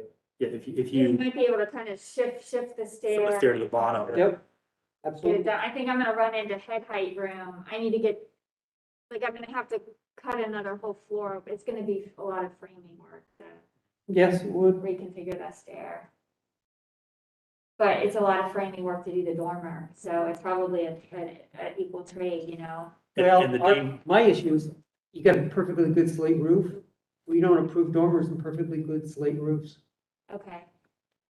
And if putting a dormer on a slate roof, it always runs the risk of exacerbating any underlying issues that may be in the slate. Yeah. You may damage more slate than you intend to, and then it's hard to put it back. Yeah, Okay, no, I think that's a I think what Anthony's saying is you can come up with an interior, idea myself. So. yeah, you can come up with an interior solution that doesn't violate or change the building envelope. Right. You don't even need to come to us. Yeah, I'll see if I can get that to work, and if I can't, then I'll come back with a smaller dormer if I have to. Yeah, I think it's worth the investigation. Okay. Absolutely. I think that's great. Continue it or table it in that instance? I think we continue it, and Continue. if it works, you can just pull the application, right? Okay. Anything else you need us to comment on or look at? Well, No, that's good.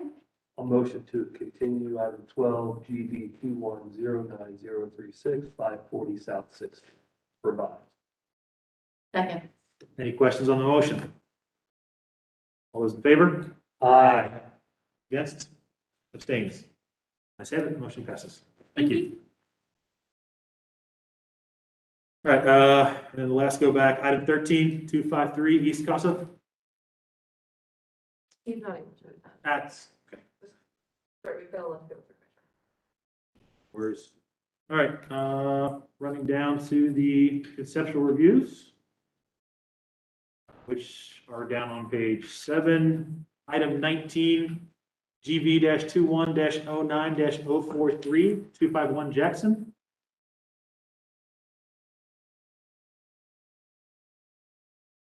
Let the record show Bullock is still sworn in, but the other applicants, once you're settled, you can both raise your right hands.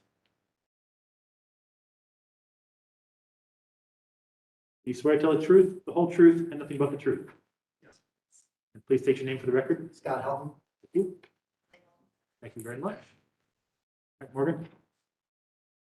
This is a conceptual review. The proposed work is a one-story addition to existing brick cottage block garage. We want to convert existing garage to living space, build a new one-story garage. Variances will be required. And the front garage facade was completely rebuilt. Staff analysis at the September business meeting, commission asked when the front of the garage was rebuilt Garage door front was rebuilt between 2011 and 2015 based off of Google Maps. A previous application, number 14821B, was submitted to GBC to replace the mismatched garage doors, but staff was unable to locate a copy of the COA. The garage is seen on the Sanborn map in 1937. Staff notes based off of the 1937 Sanborn map that the rear addition was once a porch that's been enclosed and has been modified. The commission noted that they will consider the proposed removal of the exterior wall at the hearing. Staff recommends the commission should offer design feedback that can be utilized by the applicant to further refine the proposal for review at a future GBC meeting. No action required. Applicant Vivek, anything else to add? Yes, I mean, this is a pretty complicated little problem, which is why we're here for conceptual review. Our intention was, first of all, it's not really a garage because it's not legally sized to fit a car. So by technical standards, City of Columbus, it's not a garage, for what it's worth. It's a space for a car, not a garage. It's a glorified shed. It's a very nice shed. A garage shed? A car shed? A car shed. A car shed, all right. Our intention was to do an addition that was, and it's, I think, really hard to articulate in these drawings, but that was pretty much transparent. The idea being that the space that we're calling the dining room there, that those would floor to ceiling glass. That's why I did a really large glass door with a very thin aluminum frame, floor to ceiling glass, so that you could actually look through the addition and actually see the character of the original garage. And that is both from Cedar Alley and from the Jackson Street view. We're not proposing to modify any of the shell of the existing garage other than to remove the garage doors themselves. We're leaving the garage openings and filling with glass, but we're not doing any structural modifications to that. We are proposing a single one-car, one-story garage in the back space just to give them some off-street parking. Do you have anything you want to add? You know a lot about the history. Yeah, I would say just we would add that I think it's very important to us that we preserve obviously I'll say the historicity of the side yard. This group actually, you guys gave us, we received one of the awards, the preservation awards for a lot of the work we did. And I think it's important I'll call him Chairman Emeritus, Jay Panzer wrote a very nice piece that was published about the side yard and the press block garage. So I think we're trying to find a way to make good use of the space while still, honoring, I think still being able to see again, you see it, she says it's transparent, doesn't even technically block the street view of it. It's just, it still maintains a kind of the detached kind of sense. In addition to that, in addition to the living space, it would give us, an actual garage that we could use a little more effectively. Julie, what's the history of that shed piece that you're taking down? So we can talk a bit about that too. So that was a covered vestibule. Whenever it showed up on the Sanborn maps, I want to say it showed up in the 20 between the ones that 21 and 50, that one in that kind of like 2030s, 40s, that kind of window. It was so the folks that flipped the house that went completely awry of you all. I remember that. Yeah, we went through a whole nightmare with that situation. Thankfully, we got through it. They turned that into a bathroom. There was old aluminum siding. They put up vinyl siding. We took all that down. We basically did put new lap siding on it. We put a window back in because they took out the windows and they weren't supposed to. So we found a guy to make us a window. So the window's not, it's historically, appropriate. It's not a historic window, right? The materials are basically almost none of it is historic anymore, save for perhaps a little framing that was left from the vestibule inside. The roof also is it's a standing seam metal roof that we put on. So, other than the fact that it's somewhat the same shape as a vestibule that used to be there that was added in, the 30s over a staircase to the cellar, not a whole lot, historical about it. In my judgment. Can I ask what the wall construction is of that? the wall construction. Yeah, There is, I mean, there is some framing that's within it's it. We have- frame, It's wood frame. Yeah, it's With wood the frame, outside and then on walls. the inside is drywall, and it's a bathroom, so there's a shower in there. the walls are thick on your drawing, that's why I was. There's brick wall inside, Oh, okay. but the outside is frame. We show the actual thickness of the siding. So it's masonry on the inside and, It's masonry on the inside, so something that this would do nice too is, what's that? Yeah, the wall, the wall that, the masonry is inside the home. oh, okay, so the masonry's the original outside wall. Yeah, yeah. That's okay. Yeah, Yeah, the that original- I'm talking about the Yeah. existing exterior wall in that. That's strictly framing? Yeah. Okay, yeah, the masonry was at one point probably outside wall before they built that vestibule. yeah, that's, It's- I'm just, Up the, against yeah. the brick. the way the wall is denoted in your existing floor plan, it's pretty thick though. That's what I'm looking at. That's Yeah, yeah, it's called out as brick. That is, yeah, it is. It's a little thicker, but it's definitely, it's not thick enough for brick. okay. And you can, you can tell it's not masonry. Yeah, we thought it's the I'm inside just- too. Yeah, we- Well, that's consistent with the sandboard. Mhm.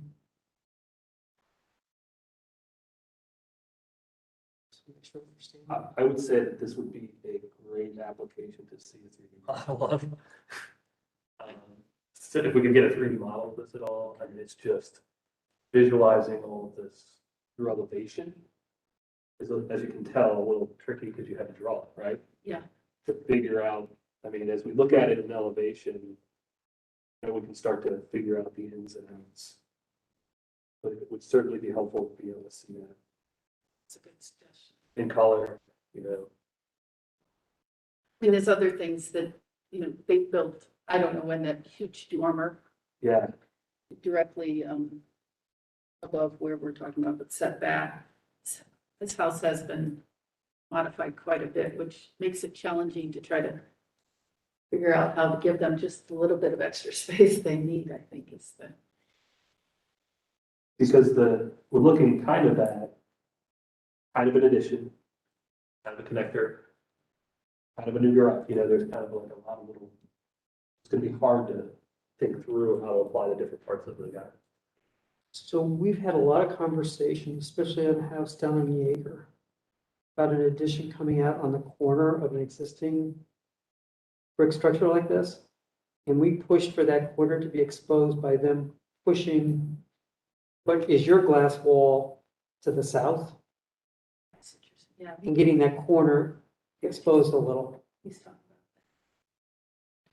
Oh, okay, just shorter. about, yeah, so that it comes in behind. Yeah, What is that? Just, what is that? Which visually, you're gonna be able to see the corner of the garage. I see. Last- I see, I got you. think Yeah, that's- that makes sense. Especially if we're all in agreement that is the original corner, that portion of the house. I think it is. I think we all agree it is. And that's the garage though. That would be the corner of the garage. not I'm the house. talking about what is going to be your kitchen corner. Oh, yeah, good point. Or both, Julian. Yeah, no, right, right. Both, that Julie. makes sense. Which is challenging because it's going potentially. I mean, for me, other than addressing those things, I think it's a good solution. I like what you're doing, so. So, one question for Ed. We're putting a garage and we're connecting it to the main house. Well, we are and we're not. They've got a parking spot separating it Visually. visually. Yeah, that's why my question is. Which I know again, my understanding is you guys have been amenable to that in the past. It's the same, we had a lot of discussion about, should this garage be attached to the house? Should it be pulled away? And we felt like the attachment of the dining room piece would, to carry that through and use that same articulation on the back. I think The back of was a the good parking spot. solution. Yeah, Yeah, and it created a parking spot. And the other great thing it did is it maintained those windows in that bedroom and that brick Yeah. facade, which we thought was important. That's a plus. So, and they were, they just want one parking. Our garage, so. But one thing I'll point, I mean, if you think about it, there's not an inch of brick facade that's currently exposed that would be changed by this. Not an inch. that's what I'm thinking, yeah. So if I can just think through my process here. So we got the parking space outside, we've got the garage, new garage with parking space inside. probably gonna be a variance required for that. I'm gonna that, need a rear yard variance, clearly. I'm really close to the building cover. It's 1748 and the total is 133407. So I just gotta get it 48 square feet off, which probably with Well, it's not good, we'll get to it. And with the garage being that close to property line, what's the um, roof line looking like? We're gonna have a vertical wall. well, I think I showed a flat roof. Is that include, are you allowed to count half the width, half the alley? Oh, I did Yeah. it. Is that a thing? It's a good point. I gotta watch that opening. You get half the alley for your lot size. For your lot size, too. Yeah, I mean, we're definitely gonna need variances, but because this was such a complex little project, we didn't even want to go there without getting some feedback. And then the question for the commission is, so right now the design is bumping off the south of the main structure, or the addition's coming out and we're bumping south, connecting to the garage to connect to the old bump car shed.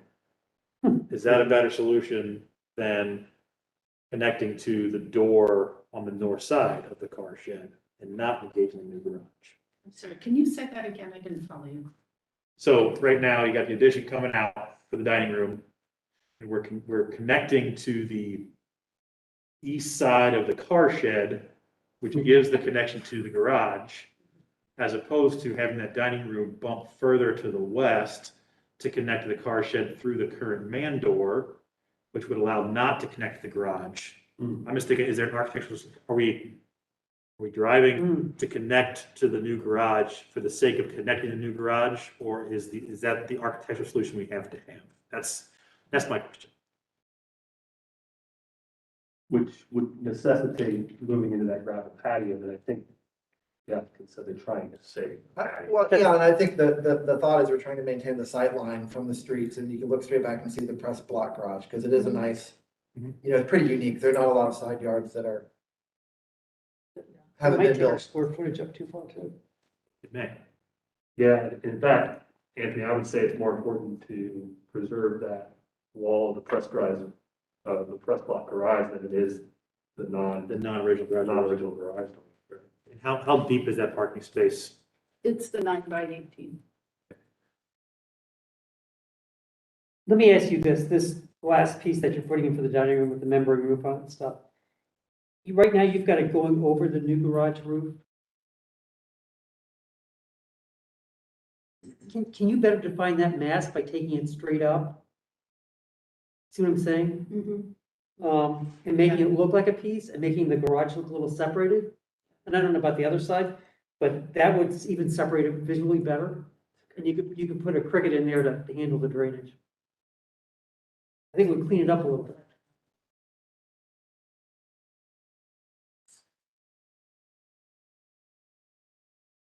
Another thought.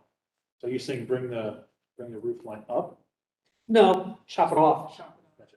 She's at the wall, but then she carries it over to connect to the new garage roof, and I'm saying don't connect it. Because I'm looking at the floor elevation, so you have the existing elevation of the existing house. We're gonna be connecting through, we got to step down to the garage floor, so where that step happens will affect roof heights as well, so there may be some Yeah. light at that. There's a kind of an internal grade of the house kind of thing there, because we're obviously up. The Yeah, garage is at, however, this much lower, and so we have to figure that out. Yeah, and I'm looking at the kitchen, you're showing, I guess it's the ceiling heights you're showing there, Julia, on the floor plan? It's not made in the kitchen. Okay, I'm just trying to see if those are, I read that as floor heights, which doesn't make sense. I just want to make sure I know what I'm looking at. Yeah. We've talked a little bit about maybe that floor height can help us. I'm very anal retentive, so shit. I'm the same way, trust me. We call that attention to detail. I find it helpful. so I'm gonna ask, where's your AC unit? AC, good question. The AC is currently situated, there's basically a little kind of fence around it. It looks very nice, actually. You wouldn't really think about it if you weren't looking for it, but it's basically between the two windows on what would be the west side of the house facing the yard. Yeah, it's in there, so it's still there. It's in the photo. Ned, I think you can see. I'm just worried about where she's gonna put it. But it might not move. I mean, we may have to do zone, climate control mini split. Yeah. I think we're doing a separate unit for that Yeah. back space. I'm gonna throw out the question that I'm dealing with right now, generator. Okay. Just throwing it out there. We hadn't thought about it.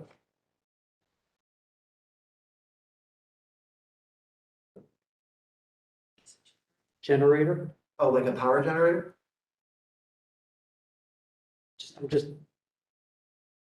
we're just feeding you ideas. Yeah. This is conceptual. My daughter just had to get evacuated from 2 lanes, so we're all in. the Oh, gosh, generators. yeah. And I am pursuing putting one on my house. It's trying to figure out the clearances, the code requiring which one to get and everything else, and it's not easy. And then my Getting last there. question is, so on the garage that's shown there, have you looked at the depth to see if that's the depth you want, or do you want deeper garage? Just because I know that's always, seems to come back to us all the time, the garages aren't big enough in the village and people always want to put it deeper. Back to 20 feet, we've talked about it. It's, yeah, if you're happy with it, we're happy with it. You're talking about the new garage? Yeah, Mhm. Yeah, it would be, I mean, if you think about it, it would be hard. I mean, you could make it closer to the old garage, I guess. You'd be giving up that garden You space. could really come further into the alley. Right. Our neighbors have a garage right across the alley, so we're trying to be, not like, not nice neighbors, and taking their like pulling space and stuff. I'm always thinking of room to put the car in and bicycles hanging on the wall. Well, and that's the thing right now. So our bicycles are in the basement. Well, you guys allowed us to put some above grade cast iron grates in front of those windows. They look very nice, actually. You can't even see them from the street, but because someone's breaking into the garage. I remember that. Yeah, they were breaking into the garage, and so anyway, we feel a little safer. We feel we're keeping stuff kind of in the basement. My original concept was to put a raisable bicycle cage that could be lifted up the second upper part of the garage. And you didn't? No, we didn't do that. It's like a barricade, like when you're trying to hide your food. And then when I left the garage door up, I lost 5 bicycles. Yeah. Last question, I promise, last question. Well, two-part question. How wide is the alley for Cedar Alley? it's listed at 16 feet. Okay, drawing show, yeah. It's slightly more than that, but as far as the city's concerned, it's 16 feet. And how far back from the property line is the garage proposed? Right now, and I was just thinking about that as we were talking, right now I have it at 2 feet. So I would need a variance for that, or I have to push it back. So the turn radius is the big question. Yeah.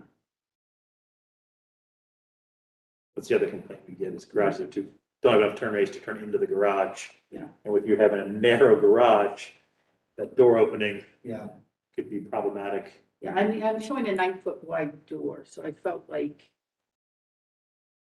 they could do it. Again, they have a smallish, it's not been as crooked, it meets code, let's say that, but it's a good question. So the garage door that's on the exterior elevation, that's becoming a window now Yes, into that little hot yes, garden. exactly. Hard to maintain space. You know, we don't have much opportunity for glass because we don't really want to, but Looks like a light well. so we thought that would be a nice place to Bring some light in. light in and do a. kind of a The two cool- windows, if you see the 2 windows that are there, they'll be in what's proposed to be a bathroom there. So that, that wouldn't be in the bedroom area. Is there any concerns you're gonna be able to get back to maintain that whole sliver of? Yeah. Or no. No, we keep our trash cans back there currently. We store firewood back there. We go back there. Sorry, say that again? We go back there to do maintenance already. Well, yeah, but you're blocking your path. I guess. Insane. And so I might want a door.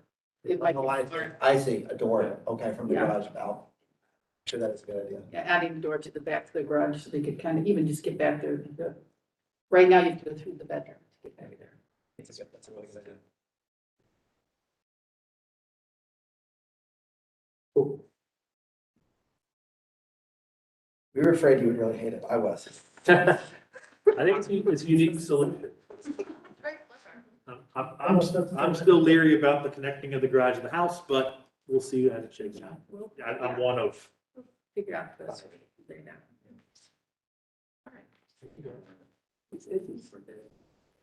Thanks. Thank you. You're not gonna let me come back, thanks. There you go.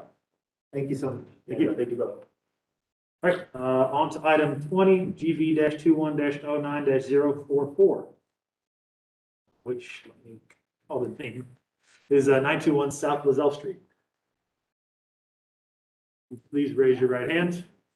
You swear to the truth, the whole truth, nothing but the truth. Please state your name for the record. Very much. We're Proposed work for this application, proposing new second story, 260 square foot addition over the existing rear portion of the house, which will include the new principal bedroom and ensuite. Proposed design extends the main house as well as the gable roof to the west with the secondary gable extension to the north. Recent structural report indicates the existing foundation under the west elevation of the house is not suitable for the additional load of the second story. This portion of foundation will be redone and clad in stone to match existing stone foundation. Proposing exterior facelift for entire house, which includes replacement of aluminum siding with a new board and batten siding in a dark gray black. The second story addition will receive reverse board and batten siding, same paint color to slightly differentiate it from the main house, yet keep it relatable. Roof replacement and new gutters and downspouts that match the existing profile size and new porch. These are currently falling off the house. Existing roof eaves and soffits will be closed with a sloped, unvented, soffit panel to match the new addition eave soffit detail. Window and door restoration upgrade. Original fixed and casement windows will get repaired and refinished. Storm windows will get repaired or replaced. Double hung windows will get upgraded. Entry and side doors will get repaired or refinished. Non-original fiberglass French doors will get replaced.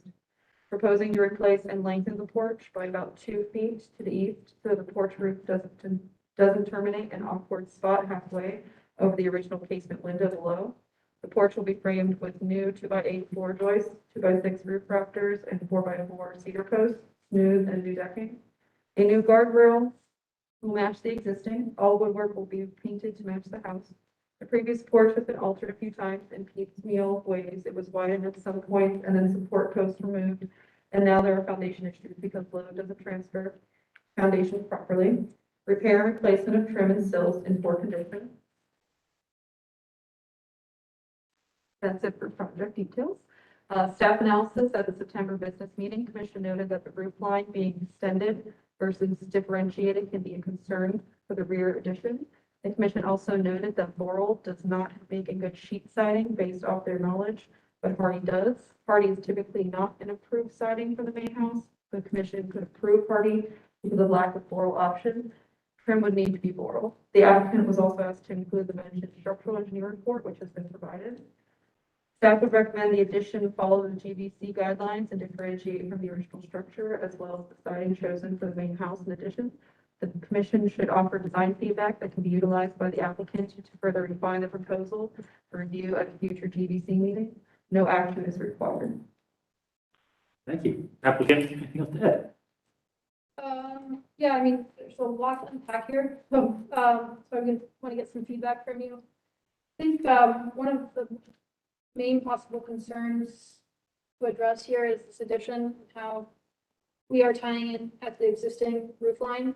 So I guess I just want to speak to that a little bit. We've tried 2 different iterations, and what this kind of, in order to get the programmatic needs of the client met, as far as the wall locations, we just decided to build straight up, and that helped give her the space that she needed upstairs. So adjusting that kind of proved tricky, especially considering that the south wall, if we adjust that in, then we have to deal with how it's not aligned with the wall right below it, what to do with that. In terms of the roof plane, we looked at that also and trying to drop the roof down about 1 foot caused problems with the northern bump out that we did, and it kind of conflicted with the ridge line, not the ridge line, the rake line of the existing. I could probably show you what I mean by that, but it was just a weird constructability issue that we were having trouble with. when we drop the roof line. So aside from that, I think we could continue talking about it, but I think what we did was we created the most elegant solution we could, given the programmatic needs that she had. And we think that it's differentiated a little bit in that we use a slightly different siding treatment, and it's the reverse board and batten. So it kind of plays on the same siding, but slightly different. So, yeah. Questions, comments from the commission? Can you explain further what demolition you're proposing of the existing? I heard something about something had to be taken down and replaced because it wouldn't support the second floor. Is that correct? So the structural engineer said that the western foundation, portion of the western foundation wall, it's basically limestone or sandstone up to about 5 feet high, and right above that is hollow clay brick. He said that's not structurally sound. Mm-hmm. So he's suggesting taking that out and replacing it with a more solid foundation to support it. So there's that along the west wall and a small portion of the south wall also. Just shown on the page 9, I believe. Page 9. That, you're speaking about there, that you're basically demolishing that whole back part. Is that what you're talking about? So There's no basement. it's probably a little easier to see it on the elevation drawing. Okay.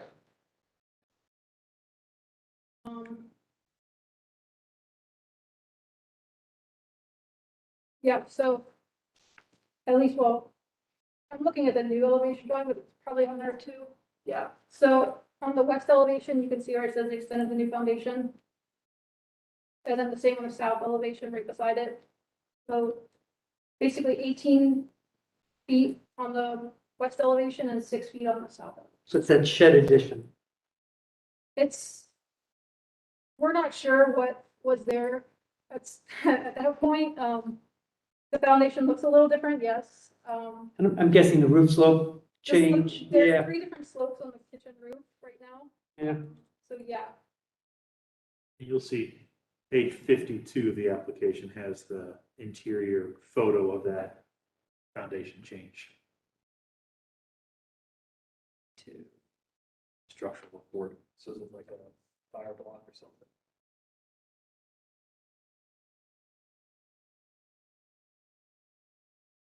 Oh, okay. Okay, yeah.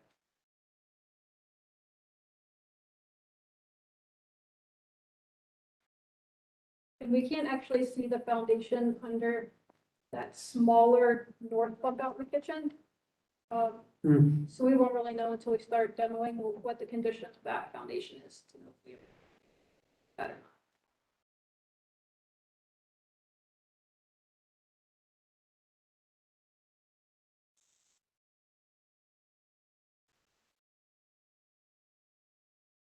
Is there a photograph in the application of the reverse board and batten?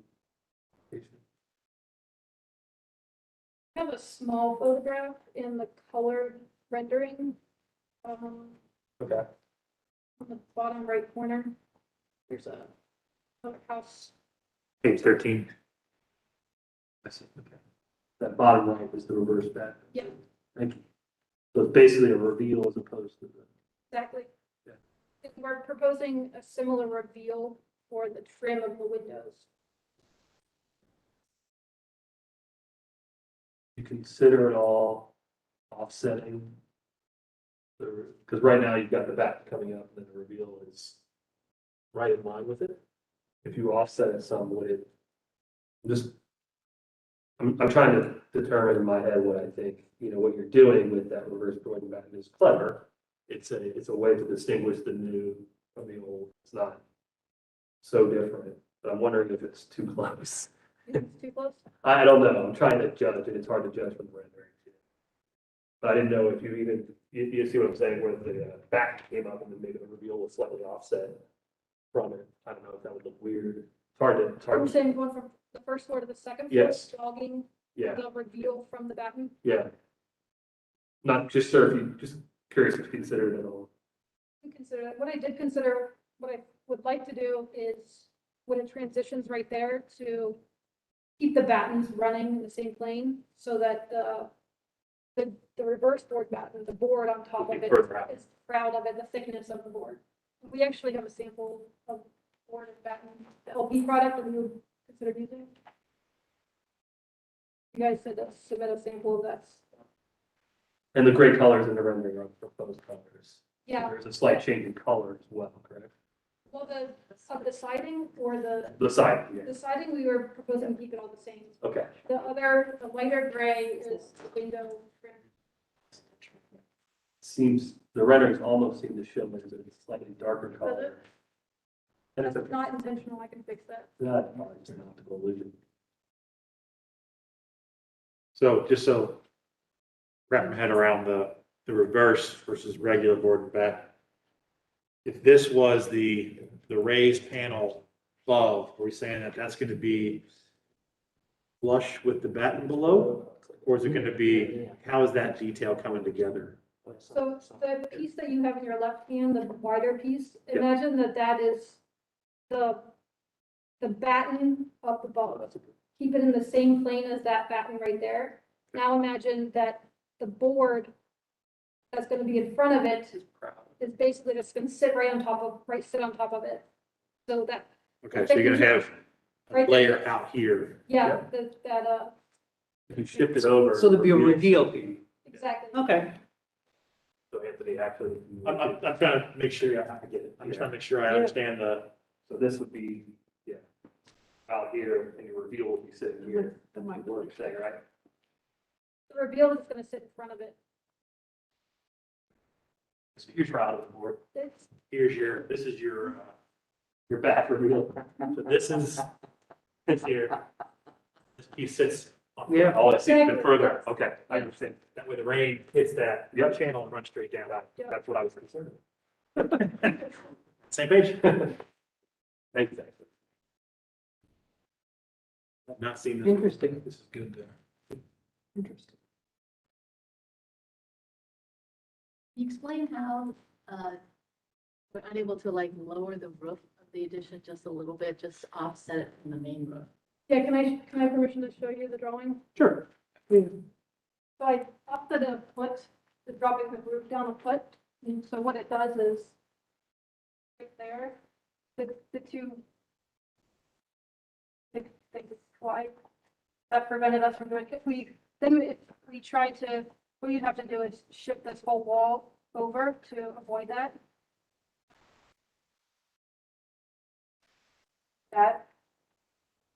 And that essentially makes it bump out a lot smaller, which doesn't help for her bedroom space. It's now 9 feet.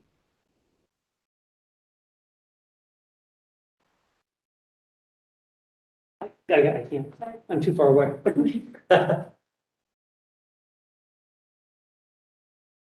The original roof would be dying into Yeah. the cross. Exactly. You're right, that doesn't work. So you'd have to bump that whole wall to line up with the kitchen bump out, and then it makes the bedroom too narrow.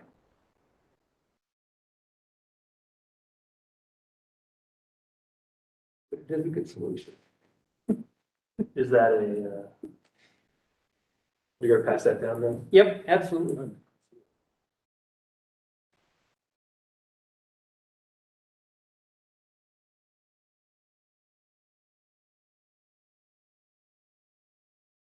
And your eave on the south side is cut back because of setbacks and whatnot? That wall is right on the property line. The building official won't allow it to extend over. Is that what he said?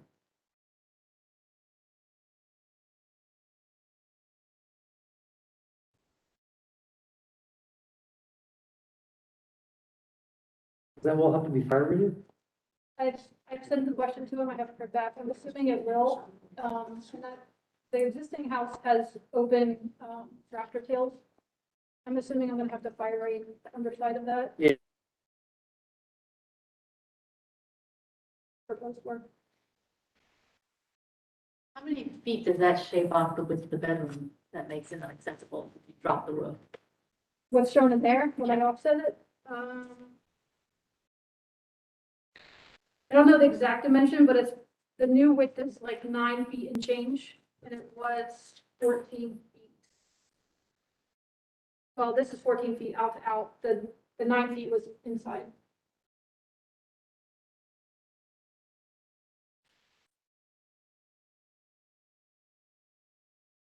Really like these aerial, Is that helpful? they're really helpful. Okay. Yeah, It's not as good as a model, but it's darn helpful.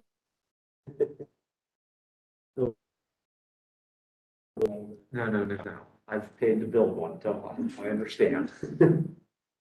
Yeah, I was trying to figure out, like, if you, was it the Barnes application where we actually had them raise the roof over the existing? To differentiate it because Yeah. there wasn't an option to bring it down, That was up on Jackson. but you kind of end up with the same problem a little bit. So the other idea would be rather than going below or a line, you could actually take the new roof a little higher. yeah, but we let Barnes do that for a headroom issue. This is not a headroom Yeah, issue. I know, but it was also a distinguishing, we were also trying to, Can you make up the 5 feet by just building a shed roof addition off the back? Gable is narrowed to drop it under the ridge. Lose that 5 feet, you can just. instead of having a gable, How much are you losing when you narrow that gable down? It's something like, it's 14 now and it's gonna be, like 3 or 4 feet, yeah. yeah, I think inside it's 9 feet-ish.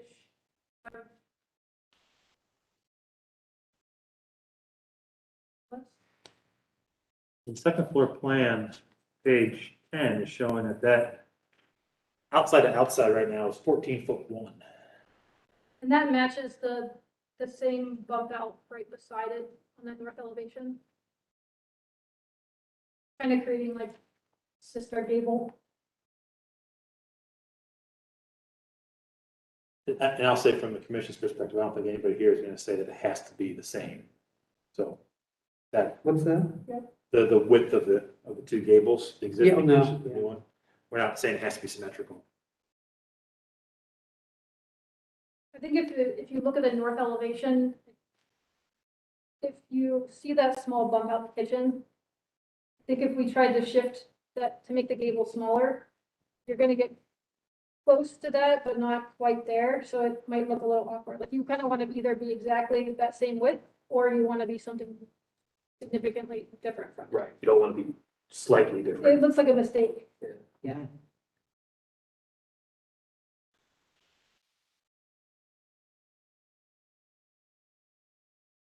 Well, I guess I've got a couple of concerns. You've got two bump outs on the back of the house that we're losing when you do this work. And it makes it look like that footprint is now incorporated into the main mass of the house. You know, I could see getting rid of those and just going up from what was the original perimeter of the house. The second one, of course, is the eave that's cut off. The third one is the fact that your ridge aligns with the existing one.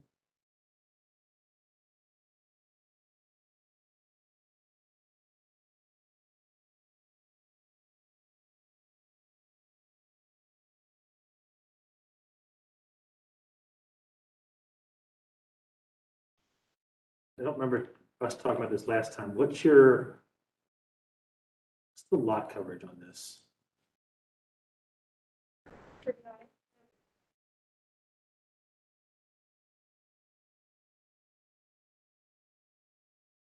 I guess if so Footprint hasn't gotten any bigger. we're not changing the footprint though, we're just going up, okay. Yeah, it's like 82%. Footprint hasn't changed.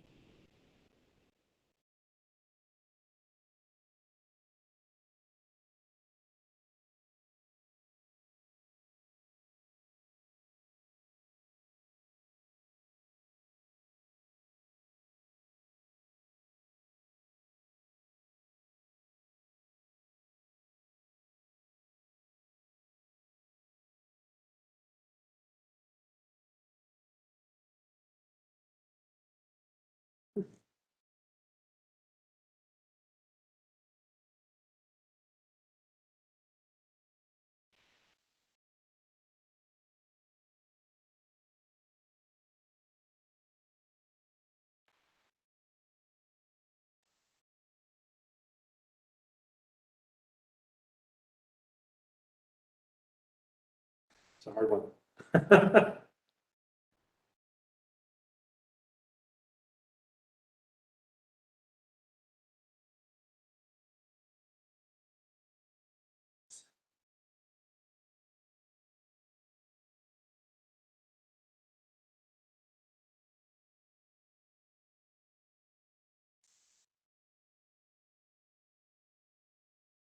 We make a connector there and just have the identical. Have a connector for just the second floor? Yeah, just to make a gap, but if it's only like 1 foot, and then have the ridges line up after that.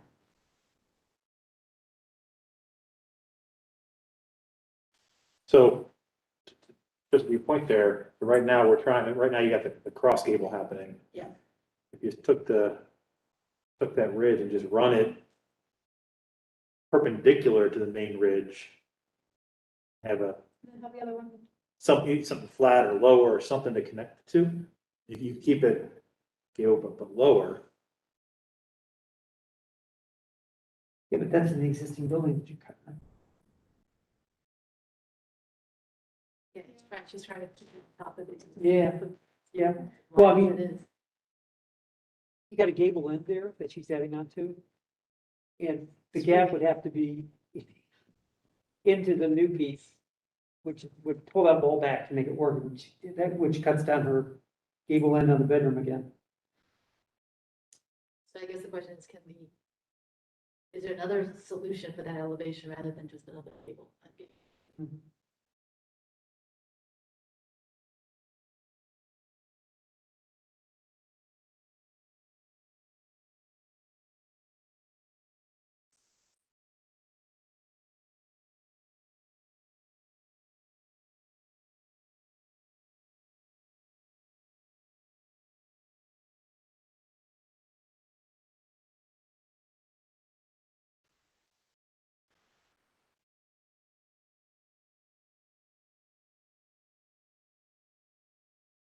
If that gable end went all the way back as the main roof, so you don't get the gable end on the backyard. It's good. You're saying the main roof, just extend that, but No, don't the have. main roof just stays where it is, but your bedroom gable, the one in question that you wanted to make the twin, if that became the main roof of the addition and went all the way, just that became the main roof. And then you're just adding additions to the connector side and the rear yard side. Like a dormer, the rear yard side, Can you and explain that again? something in the middle to connect the roof to the existing building. so if you go to page 8, we can zoom in on the far right. So Trish, what you're saying right now you got the roof extension, we'll call it, coming off the main. Right. Pretend it doesn't exist. You're saying bring gable of the piece that runs kind of to the left, run that straight across. Yeah, that became the main roof, and then The problem you're gonna have is that condition that where the cross cable's hitting the main roof, the original roof currently, that's still gonna exist. It doesn't go away. right, you're just gonna have a roof draining into the wall. Yeah. You could cricket it. But you have the headroom. I don't think, I'm following you guys. Yeah, where the headroom be at that cricket. There's any way to do it without taking the entire second floor and pulling it back into the backyard, which is gonna increase lot coverage. So you're up against the wall there too. Yeah, you almost have to just shift everything a few feet.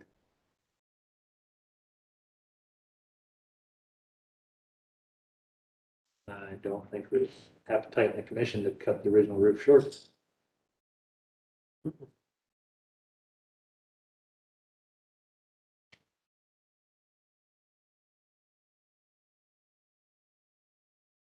The top design challenge.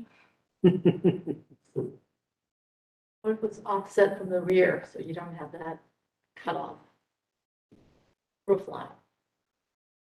What did you say? So if the closet was narrower and your second floor just sat inside the first floor, the wouldn't differentiate it from the yard side. At least the massing of the offset. You're saying offset the south wall, Yeah, I think it's the south wall. get where that closet is, Where the closet is, yeah. and Where you have to kind of eve off because it's so close. just offset it a few inches or like a foot? What are you trying to achieve? Are you trying to drop the roof still from there? Or at least to like just achieve the massing differentiation between the addition and the existing. Which I guess is kind of achieved just by cutting the roof off. So if you did it on both sides, is that what you get interested in? Yeah, I'm just trying to think if there. Well, you don't see it on this side. Have you looked at offsetting the ridge of your addition from the other? I have not. And adjusting somehow working with the roof slopes? Maybe moving it forward? Because that would give you the offset, it would give us a perception of what's different. And you could move that forward and still maintain the heights. Maybe we might give you a buy on the fact that you're not lower, but you're signifying that it's a separate addition. Do you know what I'm talking about? Yeah, so your two ridge lines are just offset from each Yeah. other. They're still the same height? So you're Yeah, still gonna flat- they may give you a buy on that. You can build it over the bump out that's on the first floor. Yeah. Yeah, see what I'm saying? You get what I'm saying. So outside of this meeting, if you go take a look at Just push it. 370 Jackson, the roof ridge offsets just a Yeah. bit to give that read of two separate roof lines. Yeah. Makes it look like Yeah. a different one. Also, then pull this back, and get your full size view on this side. So push that about a foot. Yep, Do that. just whatever you need to do, this whole thing like that. You have to do some roofing in here, maybe Low indicate, shed or something. indicate what was here before. Get your full eave which I prefer. I hate them when the eaves are cut off. That'll get you an offset here, which will tell us this was the original mass, this was the new mass. You'll have some exposed siding on that side, but that'll get it that way. So the side, the north side then, are you suggesting, so the other rendering to the left of it?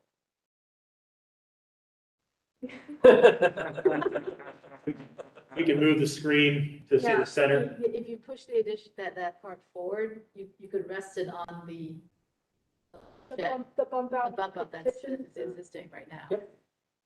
It'll just overhang, it's gonna be wider, right?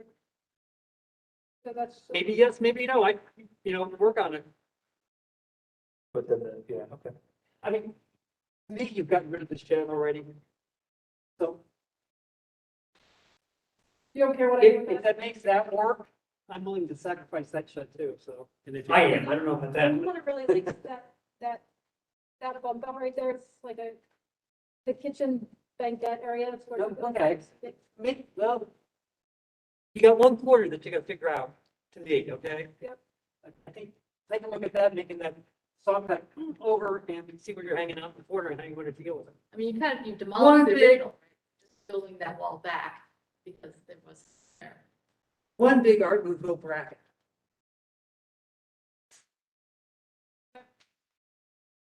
Or not. And I'll also say on the second floor, don't let the current bathroom orientation layout, don't let the interior architecture drive what you're doing with that roof line.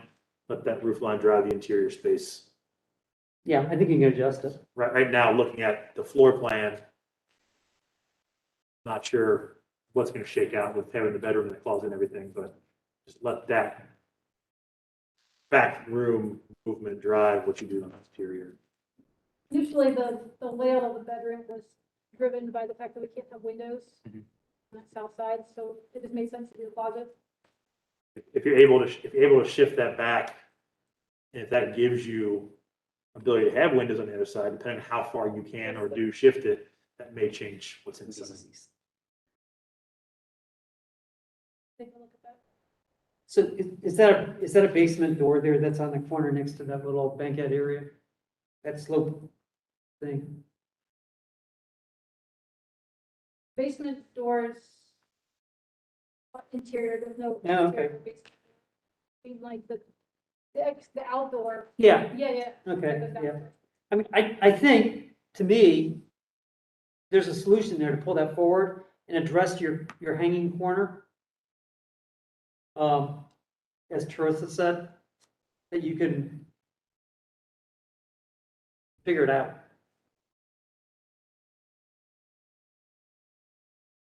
Yeah, the square that's next to the window by the existing kitchen, what is that?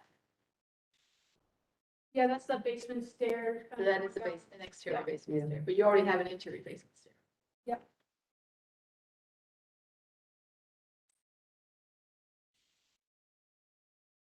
In my head, I'm thinking that the second floor addition piece, kind of shifting the whole thing, if there's an overhang or not, to me, I don't think it makes a difference. I think it just helps differentiate that piece as being an addition as opposed to being part of the original design of the structure.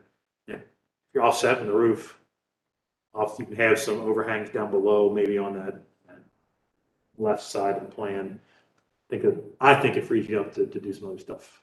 Okay, so if I understand you guys correctly, I can either offset the roof ridges, look at that, and or change the height. And that would satisfy. Depending on what you do. Yeah, always. That's These are usually the suggestions, there may be another solution, right? But the Yeah. idea is to try to make that roof not. 3 ways that we've seen it successful is, as you said, offset the ridges, just height between the two, or provide a gap of some sort, a connector, if you will. Break. If there was the gap, can they be the same height? Your problem is the gap would have to be where the existing roof is now. Right. Unless you're changing. Unless I eat it out of the closet. Yep, yeah. If I left everything the same, but just eat it out of the closet a few feet in width. That work? Well, I mean, your wall on that bedroom gable is right at the beginning, at the end of the original house. And to create a gap, you would have to push that wall west. And that's gonna make that gable end narrow, which you said you didn't want to do. Or it overhangs the first floor as a porch. If you shift it all, yeah. Not saying it won't work, probably need to draw it out and see it. Take a look at that. So aside from the roof lines of the addition, I think your reverse board mat thing is clever. I like it. Yeah, me too. It reminds me a lot of the concept we had. There was a house, brick house that was taken down. The one that was on Mohawk. One of the original concepts was to do reverse brick, basically. Changing the colors, kind of almost like a ghost of the house that was once there. Having that board and batten switch, it's a similar feel of. But the shadow line and I think it's real clever. I really do. Haven't seen it. And doing the reverse on the new part. Yeah. So the original has the, what would have been a traditional, Yeah. and the new has the more Yeah. modern twist, which I think makes tons of sense. Yeah. Got a picture of someplace where somebody done that, right? Yeah, there's another picture with it. Yeah, that's really, it's a good look. Worried it would look goofy, but it actually looked like, oh, this is different from that. Yeah. the shadow lines. Yeah. Yeah. Yep. And how you're paying attention to how it's gonna be proud of. Good job. Yep. How do we feel about placing some windows?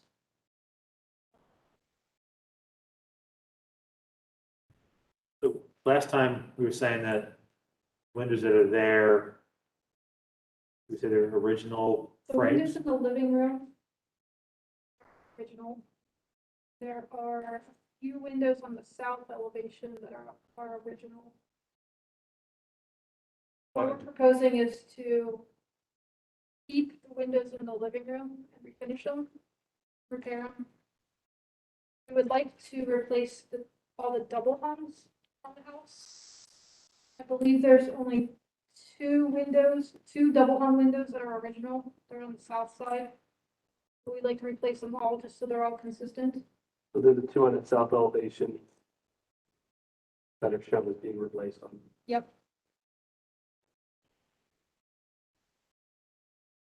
Say it depends on their condition. Yeah, what is their condition? Those two specifically, I can't see from the outside because they're story up. I don't know offhand. We would, to consider that, we would typically want some kind of report from somebody who understands that those can be repaired, and staff has provided guidance on some different folks. Because we had Susan Keeney from Columbus Landmark come and take a look at the windows, but we're standing at the ground, so we can't really see Yeah. too much. That would be the kind of person we'd want to Yeah. have look at it. Sometimes people want to have window replacement companies to evaluate the windows. And of course, they've never seen a window they don't want to replace. Right. Yeah, and if you get one of us to go to, it would help. And you're not currently able to get in, is that the problem? No, I can get in, I just meant from the outside, Gotcha. see the condition of the sills and. Gotcha. Yeah, it would be great to have a more detailed report from somebody like that that's independent. Our preference is to keep them and rework them if they're It's been a doable. major issue on several meetings. Wanted to do that. The site is so unique with the alley all the way around. Oh, it's an unfinished alley. Yeah. Grass. But it's still interesting. When you look at the sandboards, it's kind of like its own little island up by itself. Very unique property. Is the alley still alley for the city, or did that end up getting? It's hard to tell. I've checked for the homeowner. She's interested in purchasing it if possible, but nobody owns it. So the city could vacate it, yeah. I've been down the road of this scenario, so basically if it has not been improved after 30 years, technically it reverts back to the property owners, but you have to go to the city to get that officialized. So it would go half and half to the adjacent property owners. So it would basically be city vacates it officially, half and half, and then buy from the adjacent property. You can't just buy the alley from the city. After 30 years, you said? Yeah, typically after 30 years, it's unimproved. Solve some of your setback problems. It's kind of on. The city has basically abandoned it. Yeah. So that could be a venue for keeping, having to fire rate that walls if you can get that. We've tried, we've gone down many alleys. Right now, we're talking to a title company. I mean, you could always do squatters' rights. Who's been taking care of it for the last 30 years? It's been this property owner saying, They mow it, right? they say it belongs to me now. I'm serious. If they've been taking care of it all that time and they can prove it, absolutely. State of Ohio, it's, again, 30 years, if it hasn't been approved by the city, then it reverts back. So it's well past that, it's just getting paperwork done. Yeah. So, Sometimes in one of their books, they'll vacate it anyway. Yes. yes, you pick up 7.5 feet. Solve your problem. Any other, How do you guys feel about the front porch? We'd like to pull it forward just a little bit so it's not, so the roof is not directly in the middle of the casement window above it. You can find evidence of where it was before. I did find evidence in the sandboard maps that the original porch was only the width of that bumped out of the house where the door is, so that 3 feet width. Mm-hmm. But it went all the way out. No, it did not go all the way out. Just short. Just short. So did it go further out? Stop right there. I'm guessing that it just stopped right where it currently is. I'm guessing that double casement window wasn't there then. I'm just going by what Susan said that it was original. Yeah, okay. page 5, Sanborn's. Yeah, I'm looking. It's just a funny roof. It's like the original roof is there and then they just extended it out. Yeah. Basement window is a weird condition though. There's a casement window on the south side also. Hmm. Something you could do for that porch roof, go up underneath into the siding. You might be able to find evidence in the stud work in there of where the original roof height was. It might be lower, that just, yeah, that drives to, if it was lower, they just start reference of where it was. Barring that, you have to, as a commission, look at it, just say, we don't think it's original, and moving it down a couple inches, whatever. I'm not saying to move it down. I'm okay with the height of it. I'm wanting to elongate Extend it. forward, bring it out. I mean, there's another, you could make a play like you're doing, raise the roof, make the new part look different. I mean, that could be something you could do. To achieve what you're trying to do, right, is to make the porch bigger. And I just don't like how the roof awkwardly ends right above the windows, right, Aligned. Yeah, I agree. No good carpenter would ever build that anyway. See, no way. I agree, it's unoriginal. Something's wrong. And you're proposing an open-ended roof or an open-ended porch, right? Not sure. I mean, we could put a ceiling in there, swap it. Sure, the homeowner would like to have it swap it. Yeah, like you're gonna get birds and stuff, you know. See, the other side of that room has got a single window. Yeah. How does that line up with the casements? Doesn't look to line up on the plan. Not quite. You were wondering that if maybe it was mirrored on the other side originally? Yeah, that would be my suspicion initially, yeah.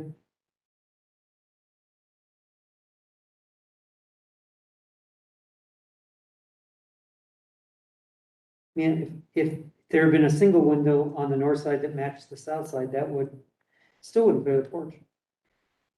Feel like probably the original, probably still on the other side. Did it come out as I far would as you're showing it? I would recommend, because this is all speculation. Yeah. I mean, we're all agreeing that It's the weird. siding is okay to be replaced. So if this project is moving forward, taking off siding to do some selective demolition, to investigate and find where original framed openings were in the interior wall framing. You might find a window that got boarded up, you might find the actual size of one, which may drive a decision of what you want to do with the windows. So I think we're okay with that concept. Yep. Maybe you might find what you need for that porch extension. And if we take the siding off and there's no other opening sizes and the window is where it was, then what do you recommend for the porch roof? Leave it as is? That, To me, if every indication was that those windows are original, and that porch roof always was there, guess what? You got a unique condition.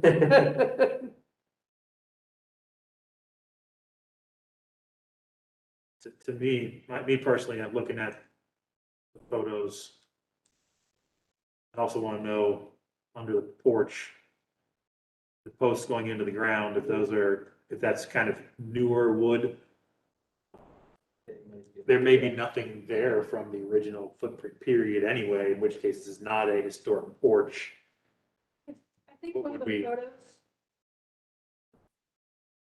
You can see in this photo where the porch post is currently like inset from the edge of the roof. And if you look at past, I think if you go down,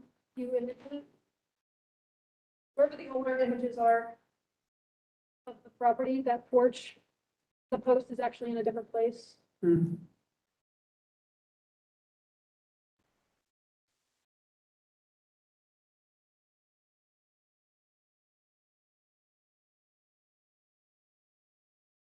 So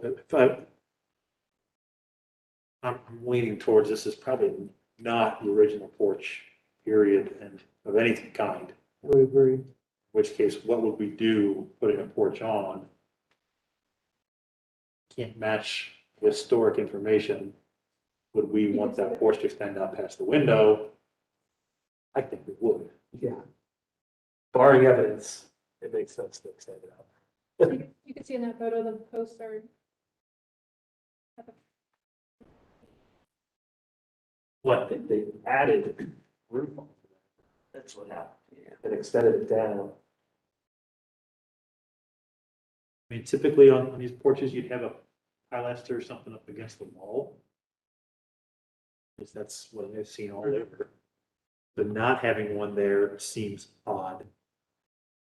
Yeah. So, wow, well, I know that, Landmarks came out and looked at that window and said they thought that was probably original. My question is it original to this house?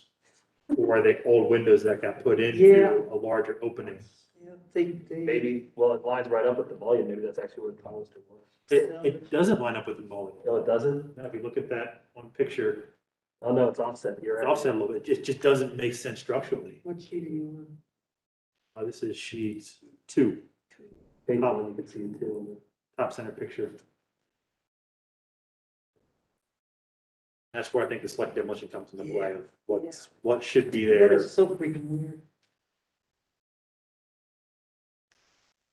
If the applicant wants to keep those double windows, they're there. So we're not gonna say you can't keep them. But I think we can say that the porch is not the original porch, not the original footprint. I would be okay bringing that porch forward to encapsulate the windows. Unless you find historic evidence of a different opening and the applicant client would like to have a different opening. And then that historic evidence would drive where that opening should be. You may find the front door was not original. I think the front door is already, I don't think that's original location. the original location, oh, okay. I think there's a good chance it wasn't. You think Yeah, it's because- the living room? That would be my first guess, or that there was a door there off the living room in Bose. Yeah, the double, the one in each wall. Yeah, Because you received great guests in that front room. they also called it the funeral door. Go look at the front porch at 774 South Sixth Street. You'll see there's two front doors, one going straight in and another one that's been turned into a window now, but it was clearly a door. Yeah, and it's all over the place. Yeah. Very quickly. A lot of those, but I know where the one. Yeah. I'm looking at the fact that Into this it. offset at the back of the porch is very narrow too, width-wise. Very narrow. I think that if there's no evidence that that's the historic porch, we're okay with you doing.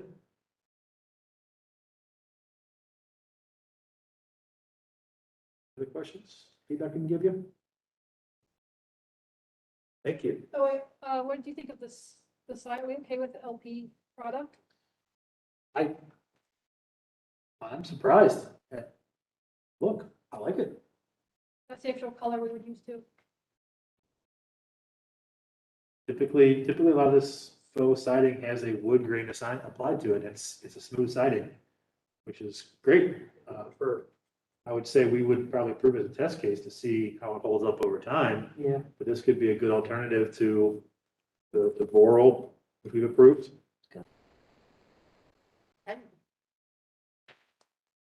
The problem we've had with Hardy in the past is that when you put Hardy along a long run of building, it just, you get the wave, it just transmits everything out there. It just doesn't look like real wood. So this could be a great option. Yeah, this is slightly thicker than the 5/16s of the Hardy. Yeah.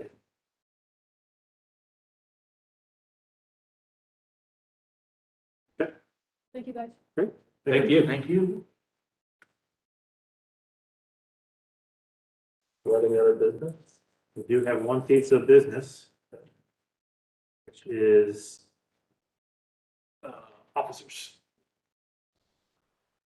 We have not voted on officer positions in too long. What are the officers? There's the Chair and vice chair? Commission should have the chairman and the vice chair, and HPO staff serves as a secretary. So I'm willing to take on chair again for another term. Well, I nominate you to stay on the chair. Because Teresa chickened out, I'll do it. Who'll be vice chair? Nominate Ned for vice Yeah. chair. There's motions on both for chair and vice chair. Are there seconds on chair and vice chair? I second both nominations. Okay. Sure, Commissioner McCoy, what's happening? Mr. Chairman, I move that the nominations be closed. Geez. Second. Questions on that motion? Those in favor? Aye. Yes, ayes have it. Closed. And, That's tantamount to an election. that is a vote then. That's the way to vote. all of them at the same That's time. one of the ways to vote when you only have one nomination. All right, so we have that. That, we need a meeting, motion to adjourn the meeting. Motion to adjourn. Second, Question on the motion? Favor? Aye. debatable. Did we need to move? Did we need to? Yeah. It should be. We need to move forward the, Yeah. 2, 3, 4, 11, 12, 13, and 18. Oh. Thank you. I didn't actually stop recording. We're good. Motion to, do we have to reopen the meeting? I think we do, whatever that is. I didn't hear, well, I guess, yeah. all right, so we are reopening the meeting for the General Village Commission. It is 7:14 PM. I so move to open the meeting. Second. No question on the motion? Those in favor? Aye. Aye. Yes, ayes have it. Motion passes. Mr. Chairman, I move to continue items number 2, 3, 4, 11, 12, 13, and 18. With all due respect, if staff would provide the numbers and addresses for those in the meeting minutes. Oh, in the meeting minutes, okay, yeah. Yeah, in the minutes. One correction, item 12, we did hear item 12. Oh, yeah, okay. Strike item 12. Great call. Is there a second on that motion? Second. Questions on that motion? All those in favor? Aye. Against? Abstains? Ayes have it. Motion passes. Motion to readjourn. The motion to adjourn, we have a motion. Is there a second? Yeah, aye. Question on the motion? All in favor? Aye. Against? Abstains? Ayes have it. Motion passes. Meeting is adjourned. Really sure for this reconvening business, but nobody's going to object. Better than nothing. That's right. No one will object. Yeah. Yeah. I was about to say, looking at the gallery, I think it's a fair conclusion that we don't want to hear applications. It was quite. We're still pretty good. We spent almost 45 minutes last. Yeah. And then the myth was pretty. Yeah, and it was complicated. Looking out outside. But the applicant wanted the input. So. I'm happy to have a long one. Oh, gosh, yes, absolutely.